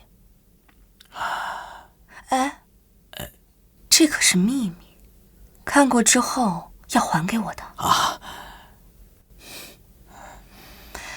如果你能买下这个地皮，那对喜云旗下百货商场未来发展的规划会更有助力。买不买，就看你的选择了。这个消息准确吗？第2次了，你还是不信我。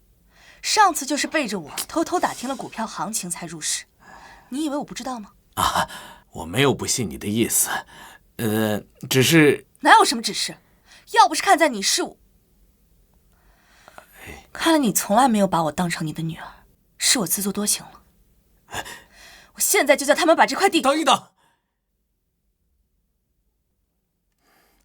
好，我这就让投资部门组织竞拍。以公司目前的情况来看，拿下这块地皮并不困难，但接下来半年公司各项运营肯定会受到影响，现金流已经……这块地皮我势在必得，就算一时困难，想必在今年内也势必会盈利。崔总，这块地皮并不太好，似乎没有投资的必要。你为什么要选择这里？注意你的态度。喜云集团能有今天，全是靠我的打拼，我的决定怎么会有错？这个决定是否太仓促？可以再……找你们来是通知，不是和你们商量。如果有人对我的意见不满，可以自己主动提出离职。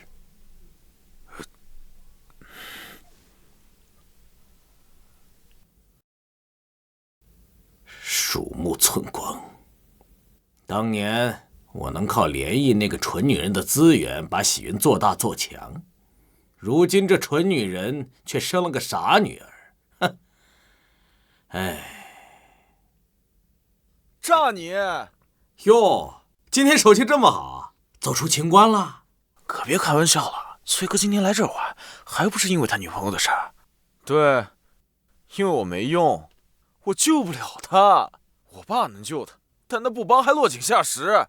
不是最看重钱吗？不是都说我败家子吗？我就把他钱全花光，再开视频角。崔哥，你跟嫂子关系就这么好，为了他得罪你老子，值得吗？值啊！我爸打小就不管我，我妈还活着的时候，他就把我扔给我妈，我妈死了就丢给管家。只有他一直陪着我，支持我，在我心里，他才是最重要的。青梅竹马，了不起啊！陪你陪到现在，嫂子应该很爱你吧？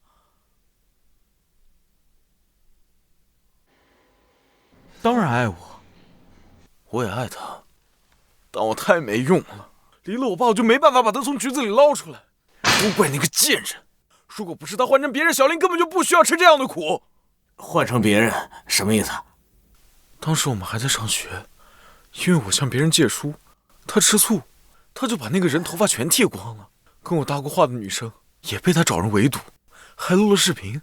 你们说他爱不爱我？那会儿可真好，赔点钱就行了，哪像现在。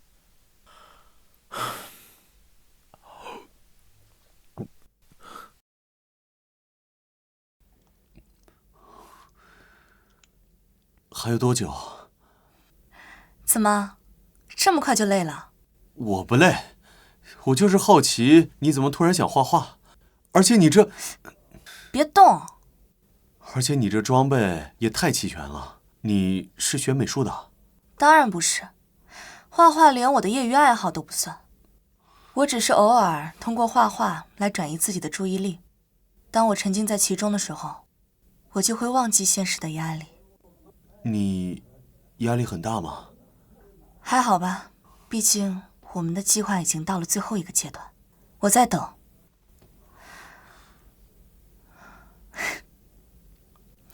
你准备一下，晚些时候跟我一起出席活动。我可以动了。哎呀，我们一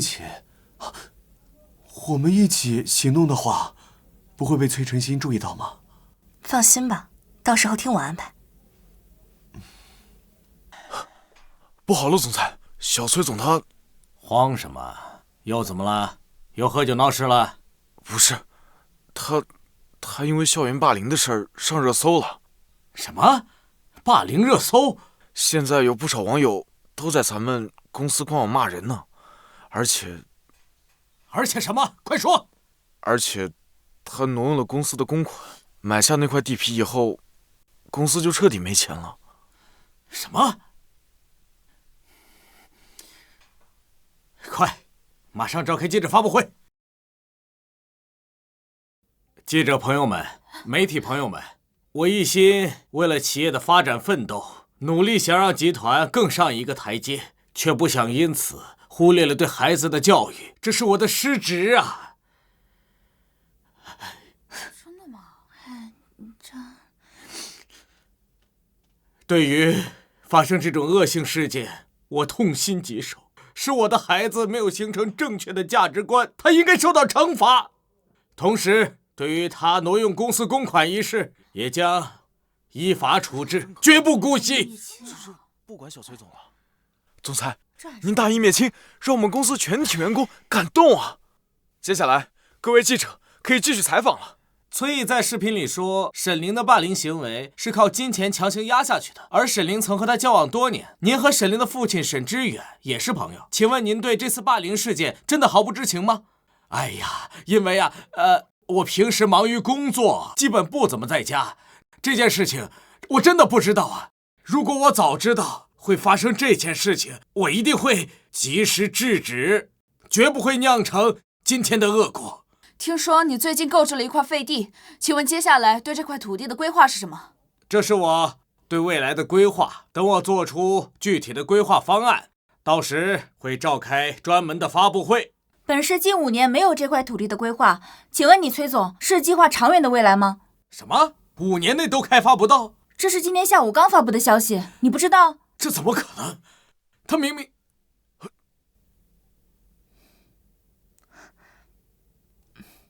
总裁，我们公司大部分的贸易被解约了，好像连氏在背后。假的，全都是假的！你们合起伙来骗我！苏总，您再说一下吧。您刚才的话究竟是什么意思啊？挪用公款一事真的跟你没有关系吗？苏总，你回答一下。好，知道了。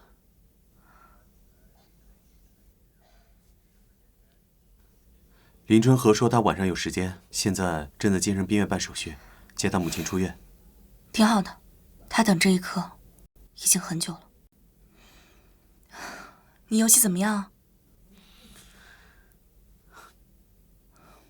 不上班专心搞开发，效率就是高。现在已经有框架了，等我把游戏做出来了，肯定第一时间发给你玩。是吗？我很期待。怎么感觉你不是很期待？如今沈志远指控崔成新，崔成新已经完了，你的计划全部完美实现，你不高兴吗？是啊，我应该高兴的，但……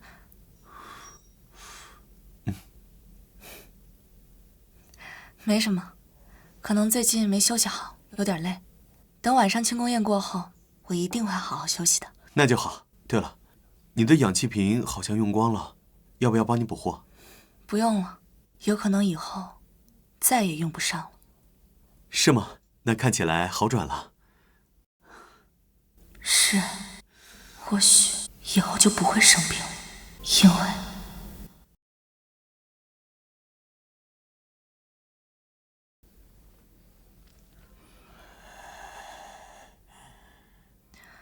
有话快说，我晚上还有饭局。你早就算计好了，对不对？你一直都在骗我。现在说这些还有什么用？沈志远已经指认了你的罪行，以此来换我和沈凌的和解。他当初怕你反咬他，所以特地留下了证据。你翻不了身了。那你姑姑呢？是你害了她，你杀了她，还杀了我和她的女儿。你以为所有人都和你一样是杀人犯？你们的女儿身体羸弱，很早就夭折了。至于我姑姑，你完全有机会要求去看她，可你没有。现在开始念旧情，未免太晚了些。虎落平阳被犬欺，算我认栽。哼，真荒唐！你不过就是趁着那场车祸，从我那愚蠢的姑姑手里捞了一笔，以此才让喜云集团达到了今天这个地步。还真以为是自己有本事了。你懂什么？你懂什么？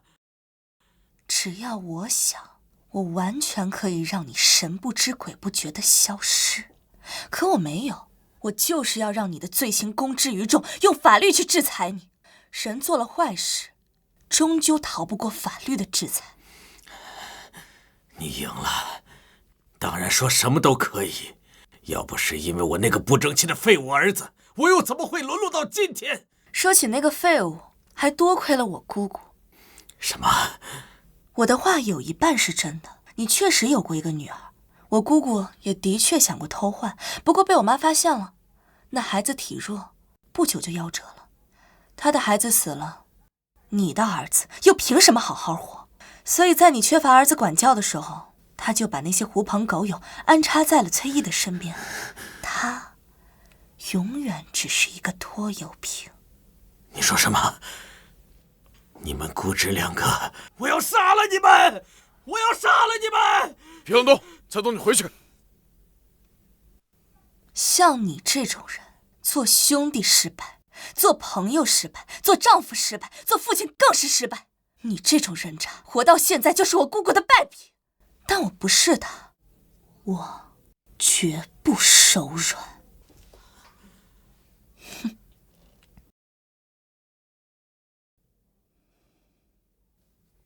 哎，这么晚了还没睡觉啊？我不睡，我要接你们回家。你呀，不是说好了吗？让你跟我们一起去参加晚会，那里有好多小朋友的，你不想跟他们玩吗？不想。如果我走了，谁接你们回家呢？嘘，姑姑在楼上睡美容觉呢。那我们就偷偷的进去，然后你悄悄的钻进姑姑的被窝，挠她的痒痒。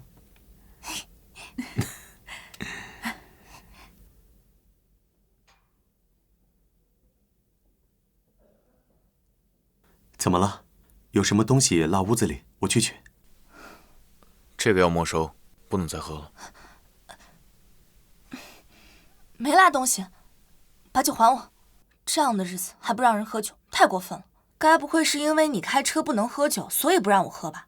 又想趁着转移话题偷偷喝酒，总之不能超过1瓶。放心，我监督他。走。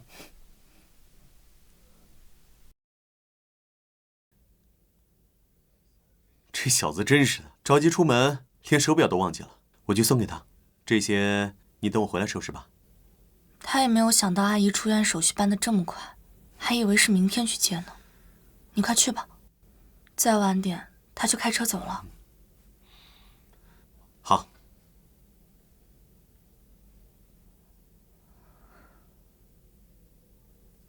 我等了14年，也可以让你们来接我回家了。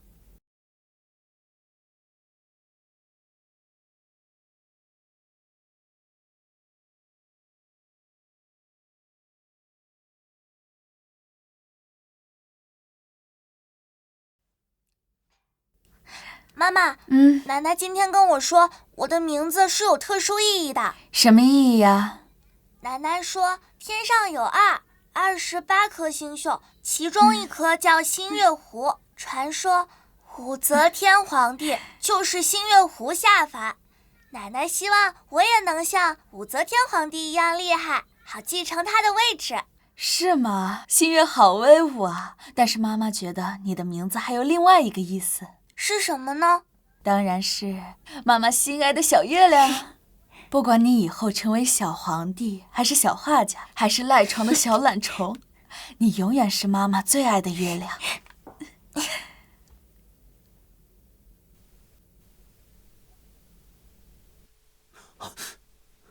怎么样？发现的及时，问题不大。但他昨晚喝了酒，药物分解比较快，可能要等明天才能清醒了。酒，药，他今天是铁了心想。你之前跟我说他有焦虑症，我特意查了一下，网上说焦虑症不会轻生，抑郁症才。你这是刻板印象，焦虑症不是单纯的情绪问题。他一直把复仇当成自己的最终目标，如今复仇完成了，能撑住他的东西已经没了。怎么会？我以为我们扳倒了仇人，揭露了真相，我们就能走出阴影。像小说结尾那样，幸福快乐的在一起吗？他说你小说看多了，还真是没错。这是他的人生，不是3言2语就可以完结的故事。那我们怎么办？不是我们，是你。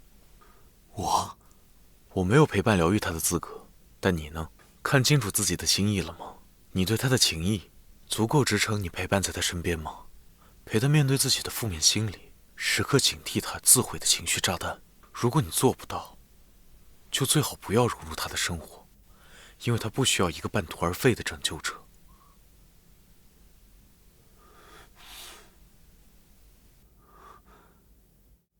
无论如何，我绝不能让他就这么死掉。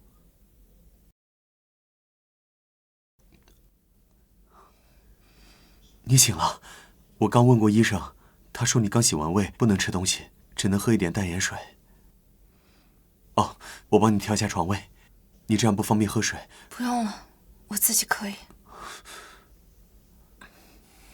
我以为你要质问我，为什么要做那种事。这有什么好问的？怪就怪我当时太疏忽了，没有注意到你是想把我调走。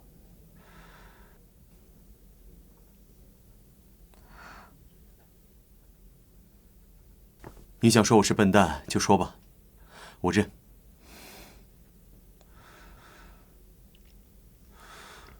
林春和把你的病情告诉我了，所以虽然有点不合时宜，但我还是想跟你说，我喜欢你。我不需要被人怜悯。哦，你别误会，这不是怜悯，应该说，我希望你能怜悯我。林春和跟我说，你需要一个拯救者，我不知道他说的对不对，可我应该担任不了那样的角色。这一路走来，真正被拯救的人是我。所以，你想说什么？我恳求你，垂青于我，给我一个陪伴你的机会，让我跟你一起体验新的世界，去寻找新的人生目标，一路向前。这话确实不合时宜，还有点像小学生的作文。是吗？不过能博你一笑，这篇作文也算是及格了。新的目标吗？你之前问过我，你对我的恩究竟是什么？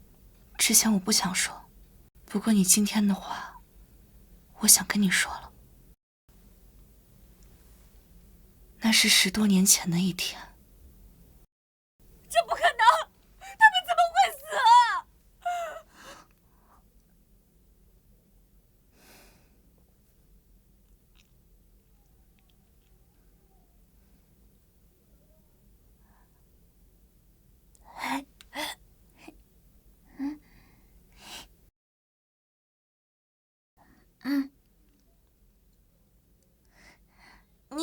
亲人去世了吗？是我爸爸妈妈。我妈妈去年去世的，这次是我奶奶和爸爸也去世了。姑姑带我来这儿的。谁带你来的？是我二叔。你看起来好像比我小，你理解去世是什么意思吗？我妈妈告诉了我，她说她要离开这个世界，去另外一个世界。留在这个世界的人要相互依靠，继续生活。等时间到了，我们会在另外一个世界团聚。可是我们还要等好久，未来很长时间，我都要独自一人了。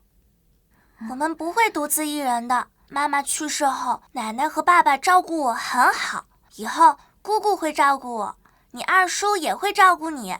他们是我们最好的亲人，他们会对我们好的。对，我们还有家人。哎，我还没问你叫什么名字呢。我叫连心月，你呢？我叫崔红。连心月，我好像听我妈提起你，他们说你是我的。我差点找不到你了，快跟我走。谢谢你的糖，下次我请你。原来如此，当时你的话还没有说完，没有想到你是如此的礼尚往来。当时你好像也有话没有对我说完，被我姑姑打断了。还糖这件事一直支撑着我，如果我连这个小目标都不能完成的话，又怎么完成复仇这件大事？现在我听完了你的许诺，你要不要听听我没有说完的话？我还以为你早忘了呢。怎么会呢？我可是一直都记着。当初喜云还是一个小公司，能够跟连氏集团搭上线，那是因为我们的母亲在大学时是朋友。我有听说。毕业后他们分到了不同的城市，再见面时我都已经上小学了，你也应该有个4、5岁吧。他们是在一次商业晚宴上重逢的，你父亲听见了我的名字说一泓秋水映明月。既然你儿子有缘取了这样的名字，那以后要好好辅佐我的女儿啊。所以当我听见你说你是崔毅的未婚妻时，我很难过，因为你的未婚夫本该是我。居然还有这种事，他们当时没跟我说。不过那都是小时候的事了，口头上的婚约又怎么能够束缚住你？长辈的婚约确实束缚不了我，可我只是想找一个借口来亲近你。我更希望是你来束缚我。你今天说的话好肉麻呀。但我是认真的。你的表白太突兀了，我无法接受。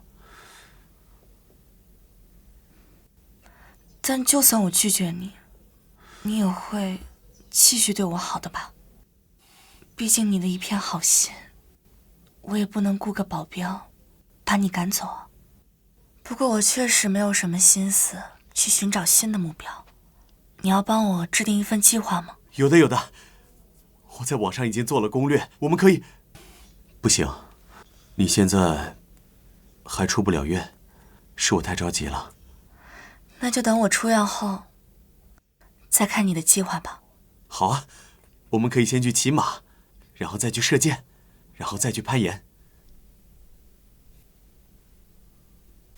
骗子！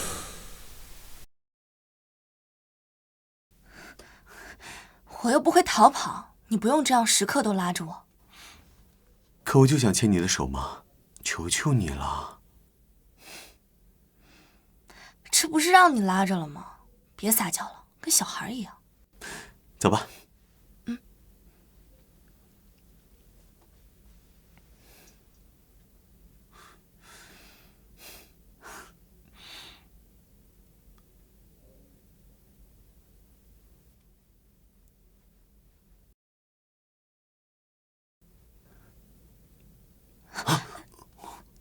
怎么了？怎么就我一个人去啊？不是啊，这不都是人吗？我特意在网上看。前几天还说想跟我一直在一起，怎么练瑜伽就我自己去？你也跟我一起去？我？瑜伽不都是女孩子练的吗？我能行吗？男生当然可以练瑜伽，好多什么印度的瑜伽大师都是男生呢。是啊，小哥你要自信一点。走，谢谢鼓励。我试试吧。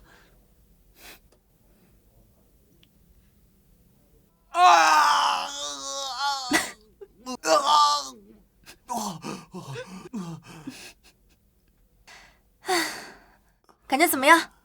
感觉，感觉这是一种特别的人生体验。你呢？感觉怎么样？我啊，我觉得不怎么样。不怎么样。哎，没关系，我还有方案 B。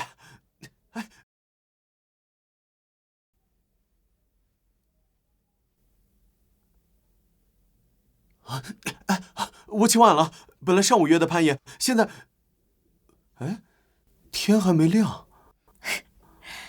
你睡迷糊了是不是？凌晨下午都分不清了，而且你现在走都走不了，攀岩的事儿你别想了。我看错时间了，那我继续睡。你衣服都穿好了，就别回去了。正好呢，我安眠药也吃完了。我们去看日出吧。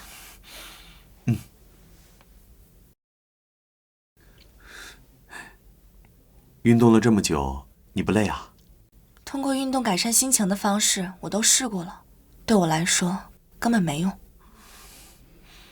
骑马、射箭、攀岩、瑜伽、有氧、无氧，对我来说，都只是改善体质、避免被害的方法吧。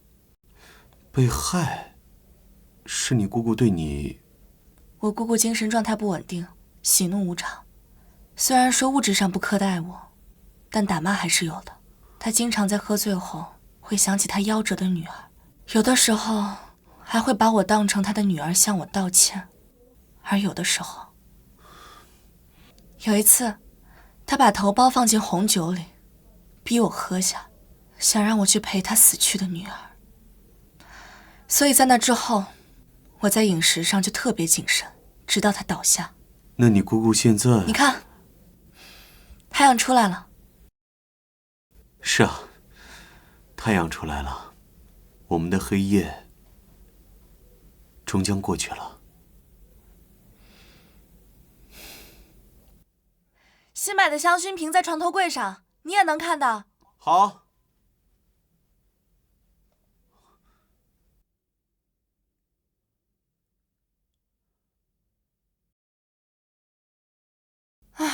头发终于吹干了，我要回去睡个回笼觉。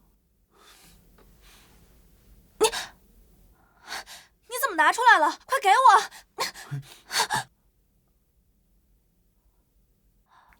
靠得好近，给你，给你。我都没有画完，你干嘛偷看？拿香薰的时候看到了，考虑到这张画像事关我的肖像权，我觉得有必要观摩一下。没想到，你的模特好像另有其人。另有其人？这画的就是你啊！可我记得我那天好像穿的是衬衫，而不是这么华丽。华丽就对了，我那天看你穿的太简单了，家里又没有别的衣服，所以啊，我就在我的脑海里构思了一个，怎么样？好看吧？是好看。我记得你之前说你会通过画画解压，画这样的衣服也算是你的爱好吗？对啊，我从小就喜欢，不可以吗？太可以了！既然这是你的爱好，那我们不如深耕这个方向，做服装设计师。服装设计师？是啊，我们可以把这当做你的新目标，怎么样？这个嘛，不如我们就从这件开始，先做一件出来。好，试试看吧。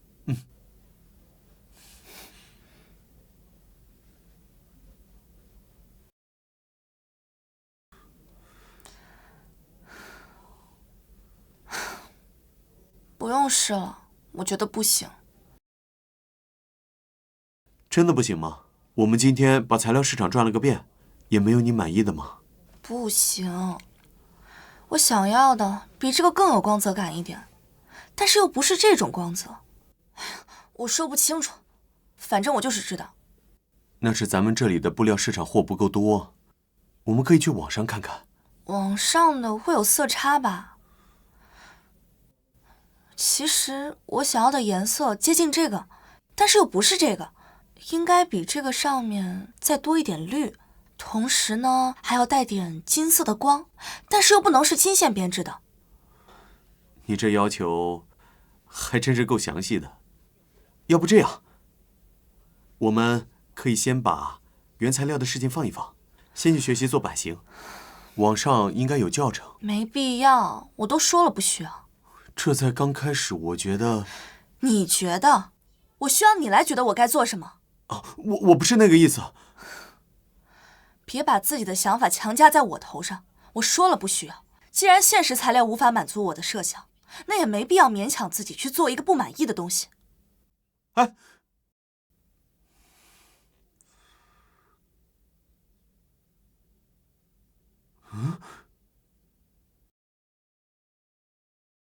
我知道这个很简单，但我也没说让你做精细啊。我只能做个30秒或者10秒的。30秒，10秒。总之，你能让它按照我说的动起来。啊，那行吧。好，那就说定了啊。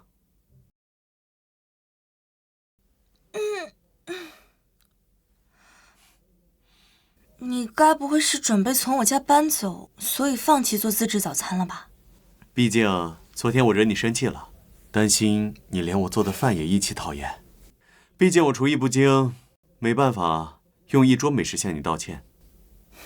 我怎么感觉你好像话里有话呀？昨天是我太着急了，没有考虑你的感受。我以后不会这么做了，你能原谅我吗？就用这个？当然不是，我昨天晚上订了一家评分不错的餐厅，就当做是我的赔礼。哎，你答不答应啊？等我收拾。其实我刚才过马路的时候就在担心，沈凌应该已经从看守所里面出来了，他会不会突然开车出现，来跟我们玉石俱焚？之前说你小说看多了还是不全面，你这是连短片也没有放过。失去了一切的反派，红着眼开车撞向仇人，咬牙切齿地说：“我也要让你尝尝。”哎，咱打住啊！你为什么这么熟练？该不会你也看那些吧？少问。反正呢，你只需要知道，他们现在已经没有财权的庇佑，就算你不找他，他们的仇家也会找上门。而且啊，你要知道，笼罩你的噩梦彻底结束了，你不需要专程向噩梦去告别。确实，有时间去看罪人，不如只关心未来。你专心你的，看我干嘛？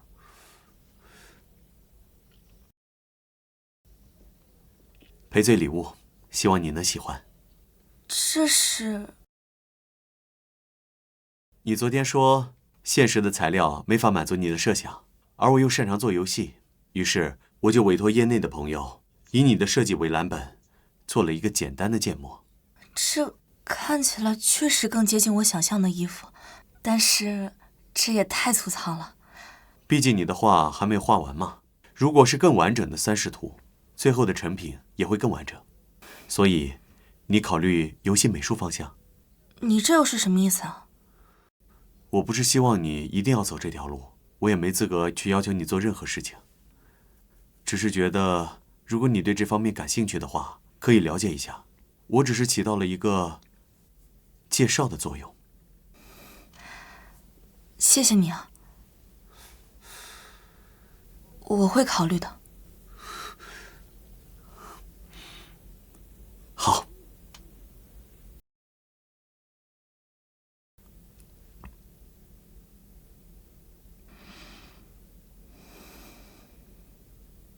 不管你以后成为小皇帝，还是小画家，还是赖床的小懒虫，你永远是妈妈最爱的月亮。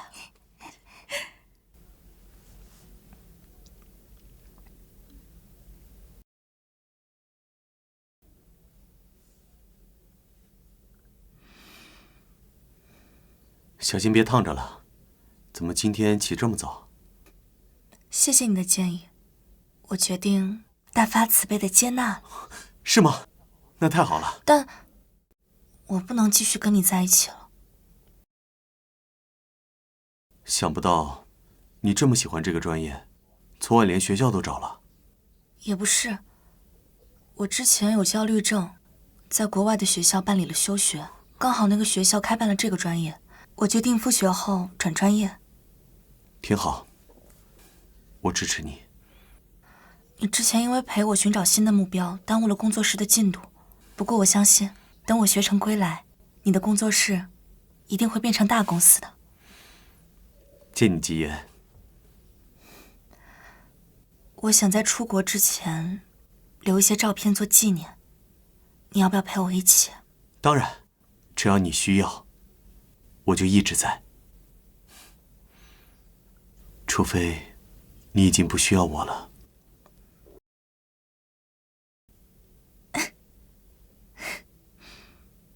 别动。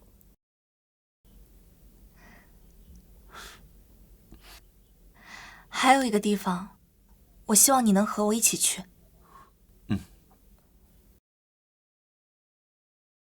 他意外地从楼梯上摔下去，成了植物人。我对他的复仇还没有开始就结束了。但说实话，我和他的关系不只是反目成仇这么简单。我恨他，也可怜他，我没有办法对他下手。而你可以。我？他在咖啡里放了会让人嗜睡的感冒药，想造成驾驶者疲劳驾驶出车祸的假象，以此来抹黑我爸的名声，方便他在公司夺权。但他没有想到，沈志远给的药出了问题，车子的安全气囊也被做了手脚。后来他怕自己坐牢，明知道真相又不敢揭露，害你被间接欺负了多年。所以你有恨他的理由。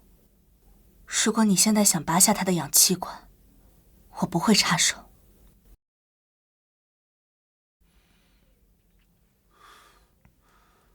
你之前跟我说过，喝下咖啡的人是你父亲，但坐在驾驶位上的是我爸，所以细究他的罪行，更多的是包庇罪。而且，你姑姑跟我二叔不同，他一直被他的罪行折磨，以至于现在精神状态失常。他现在这样，已经是对他的一种惩罚。我之前说过，他喝醉后偶尔会把我当成他早死的女儿，幻想他的女儿还活着。但更多时候，他会一边喝酒，一边独自跳舞，然后突然朝我丢东西，大吵大闹，或者对我说一些奇怪的话。有一次，只有那一次，他把我当成了我妈。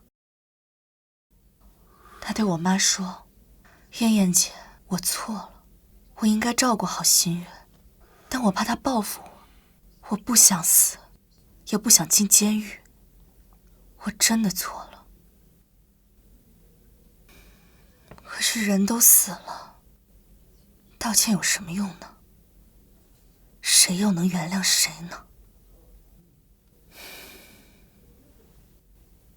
所以我决定了，我不会再来了。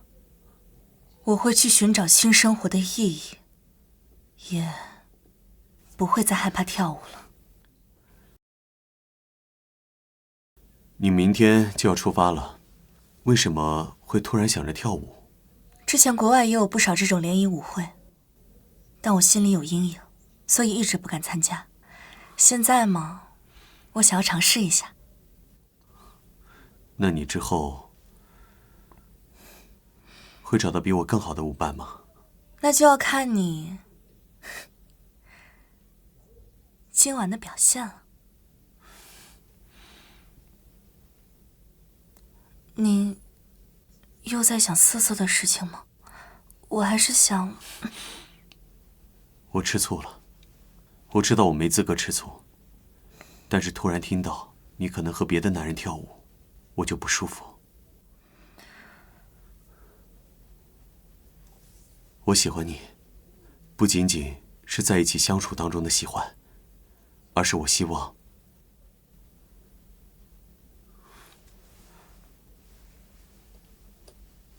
我是你的。可是我不喜欢异国恋。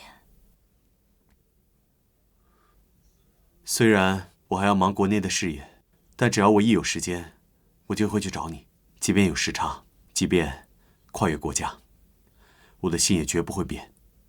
我相信你此刻的真心，因为毕竟我们前段时间是拥有共同秘密的朋友，你对我有好感和依赖，也是正常的，但那未必是爱。我知道，你当时是为了让我重拾活下去的信心，而才这么做的。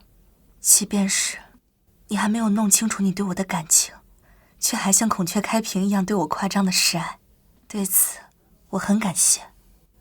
但我也不能把喜欢和感谢混为一谈。所以，我们之间的感情究竟是什么，就交给时间来验证吧。还不快跟上，我行李还没收拾好呢。如果你整理得好，我或许会考虑等你到了国外给你接机。我马上过来。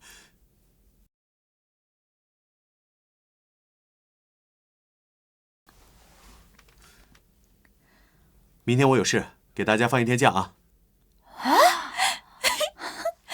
老板今天打扮的这么精致，该不会要去约会吧？约会？那一天也不够啊！我记得他女朋友在国外上学，光是坐个飞机来往就得1天半吧。哎，你们说会不会是他女朋友回来了，他去接机？还真有可能。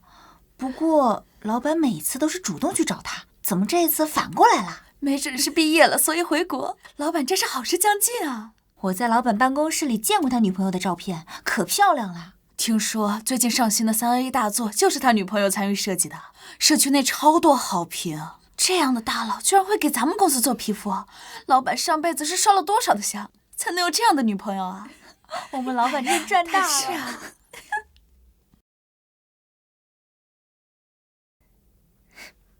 这位先生，请问你丢的是金女友啊，还是银女友啊？我根本就没丢女朋友，我只是把她牢牢地抓住了。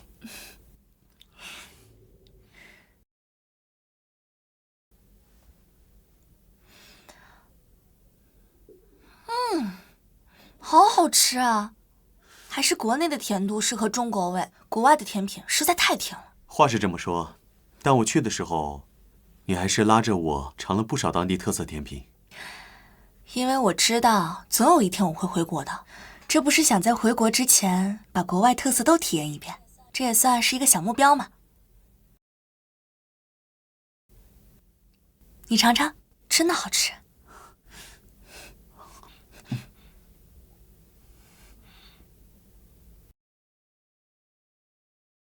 行李箱里的东西都安置好了吧？还有什么需要我帮忙的吗？有啊，我要跟你算账呢。算账？有人当初说好，等找到房子就从我家搬走，结果在我出国后，又赖在我的房子里，1年又1年。你说，这笔房租我该怎么算？他太坏了，要重罚，就罚他以身抵债吧。是吗？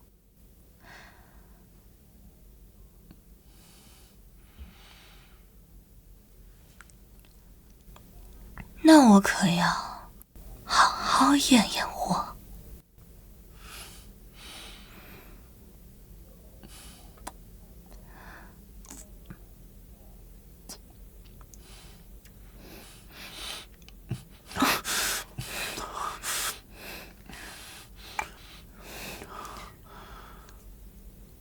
今天下午你给我的甜，我还想要更多。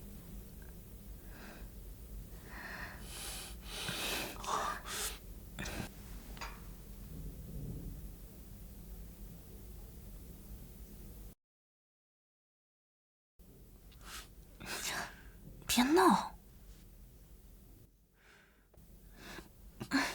我都说了别闹。你每天早上都想再折腾我一次，再这样我就跟你分房睡。好。哦，对了，上个月你给我的游戏稿，我还没给你报酬呢。报酬？已经给我了呀。是吗？嗯。那你就当做是你上个月额外的奖金吧。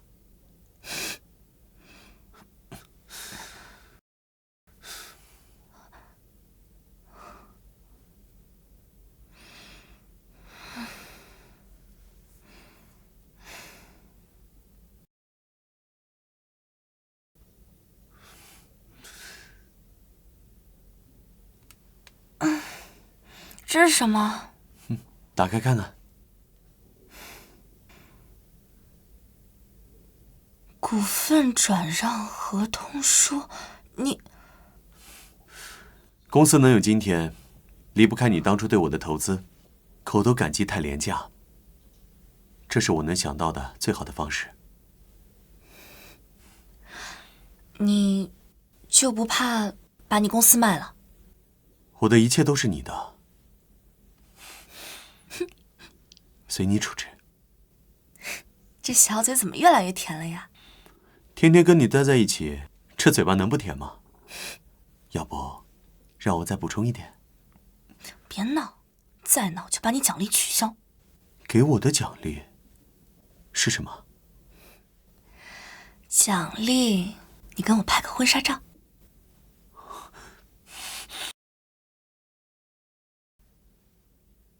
哎，新郎不要离新娘贴这么近啊！哎呀，新娘的衣服都被你挤皱了，感情再好也忍耐一下好吗？别太粘人了，好好配合摄影师工作。可是他叫我新郎哎。哎，保持这个姿势不动啊，我们拍一张来。我还以为你是准备答应我的求婚，没想到只是拍照而已啊！好小气的奖励。小气？那我一张也不给你。好，下一组，新郎从背后抱住新娘。我要把照片全部打印出来，公司、家里全挂上。我要让所有人都知道我们结婚了。这里这个人，麻烦帮我 P 一下。还有这张。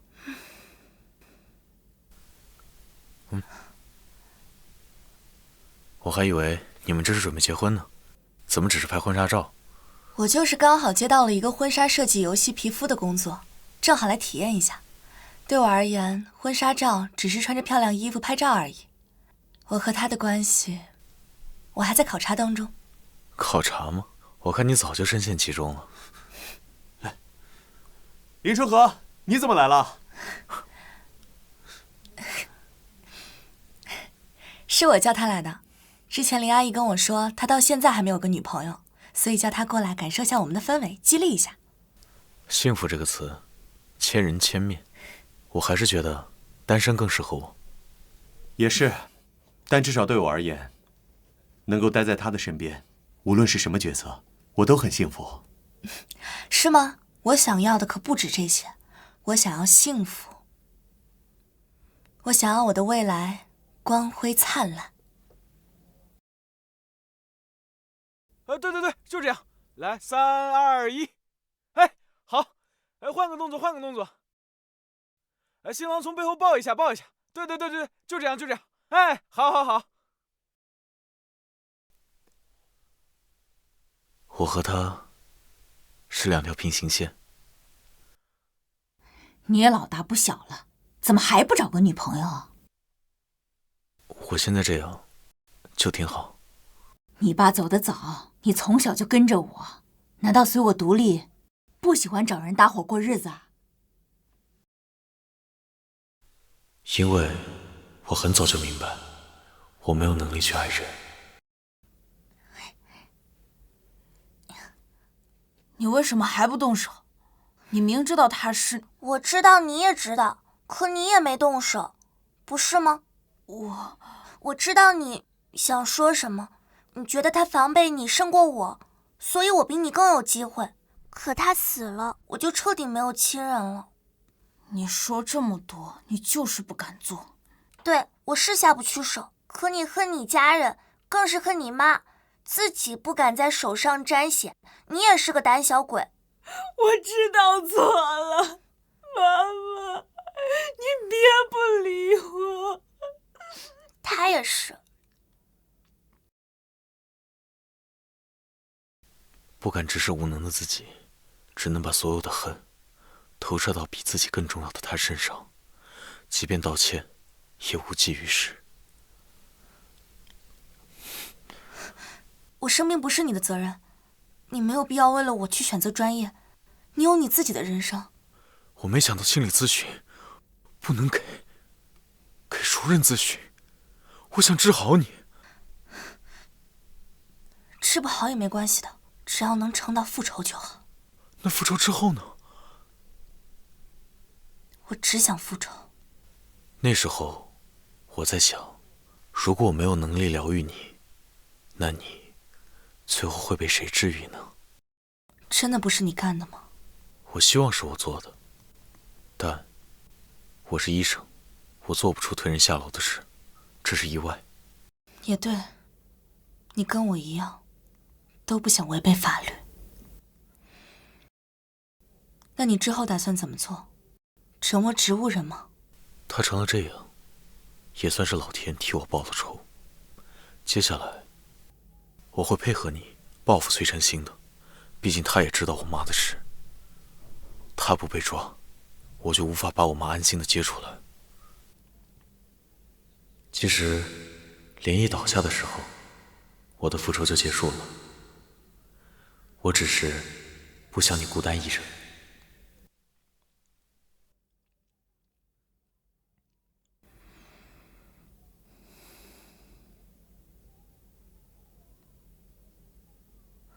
刚才还说要看他的计划，现在就这么着急离开这个世界，他不会崩溃吗？你这一说，的确是有些残忍。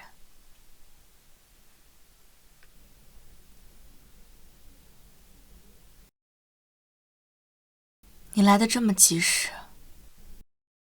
偷窥我。因为我知道你经常说谎，就算我最后要选择新的专业，也不代表我会忽视家人的情绪变化。家人也是，我们在一起这么久，讨厌过彼此，又希望彼此幸福，我们的确是家人。原来不想让我死的人不止一个。是啊，只能是家人，但这已经足够了。我和你永不交织，但永远不会渐行渐远。我会在不远不近的位置守护你的幸福。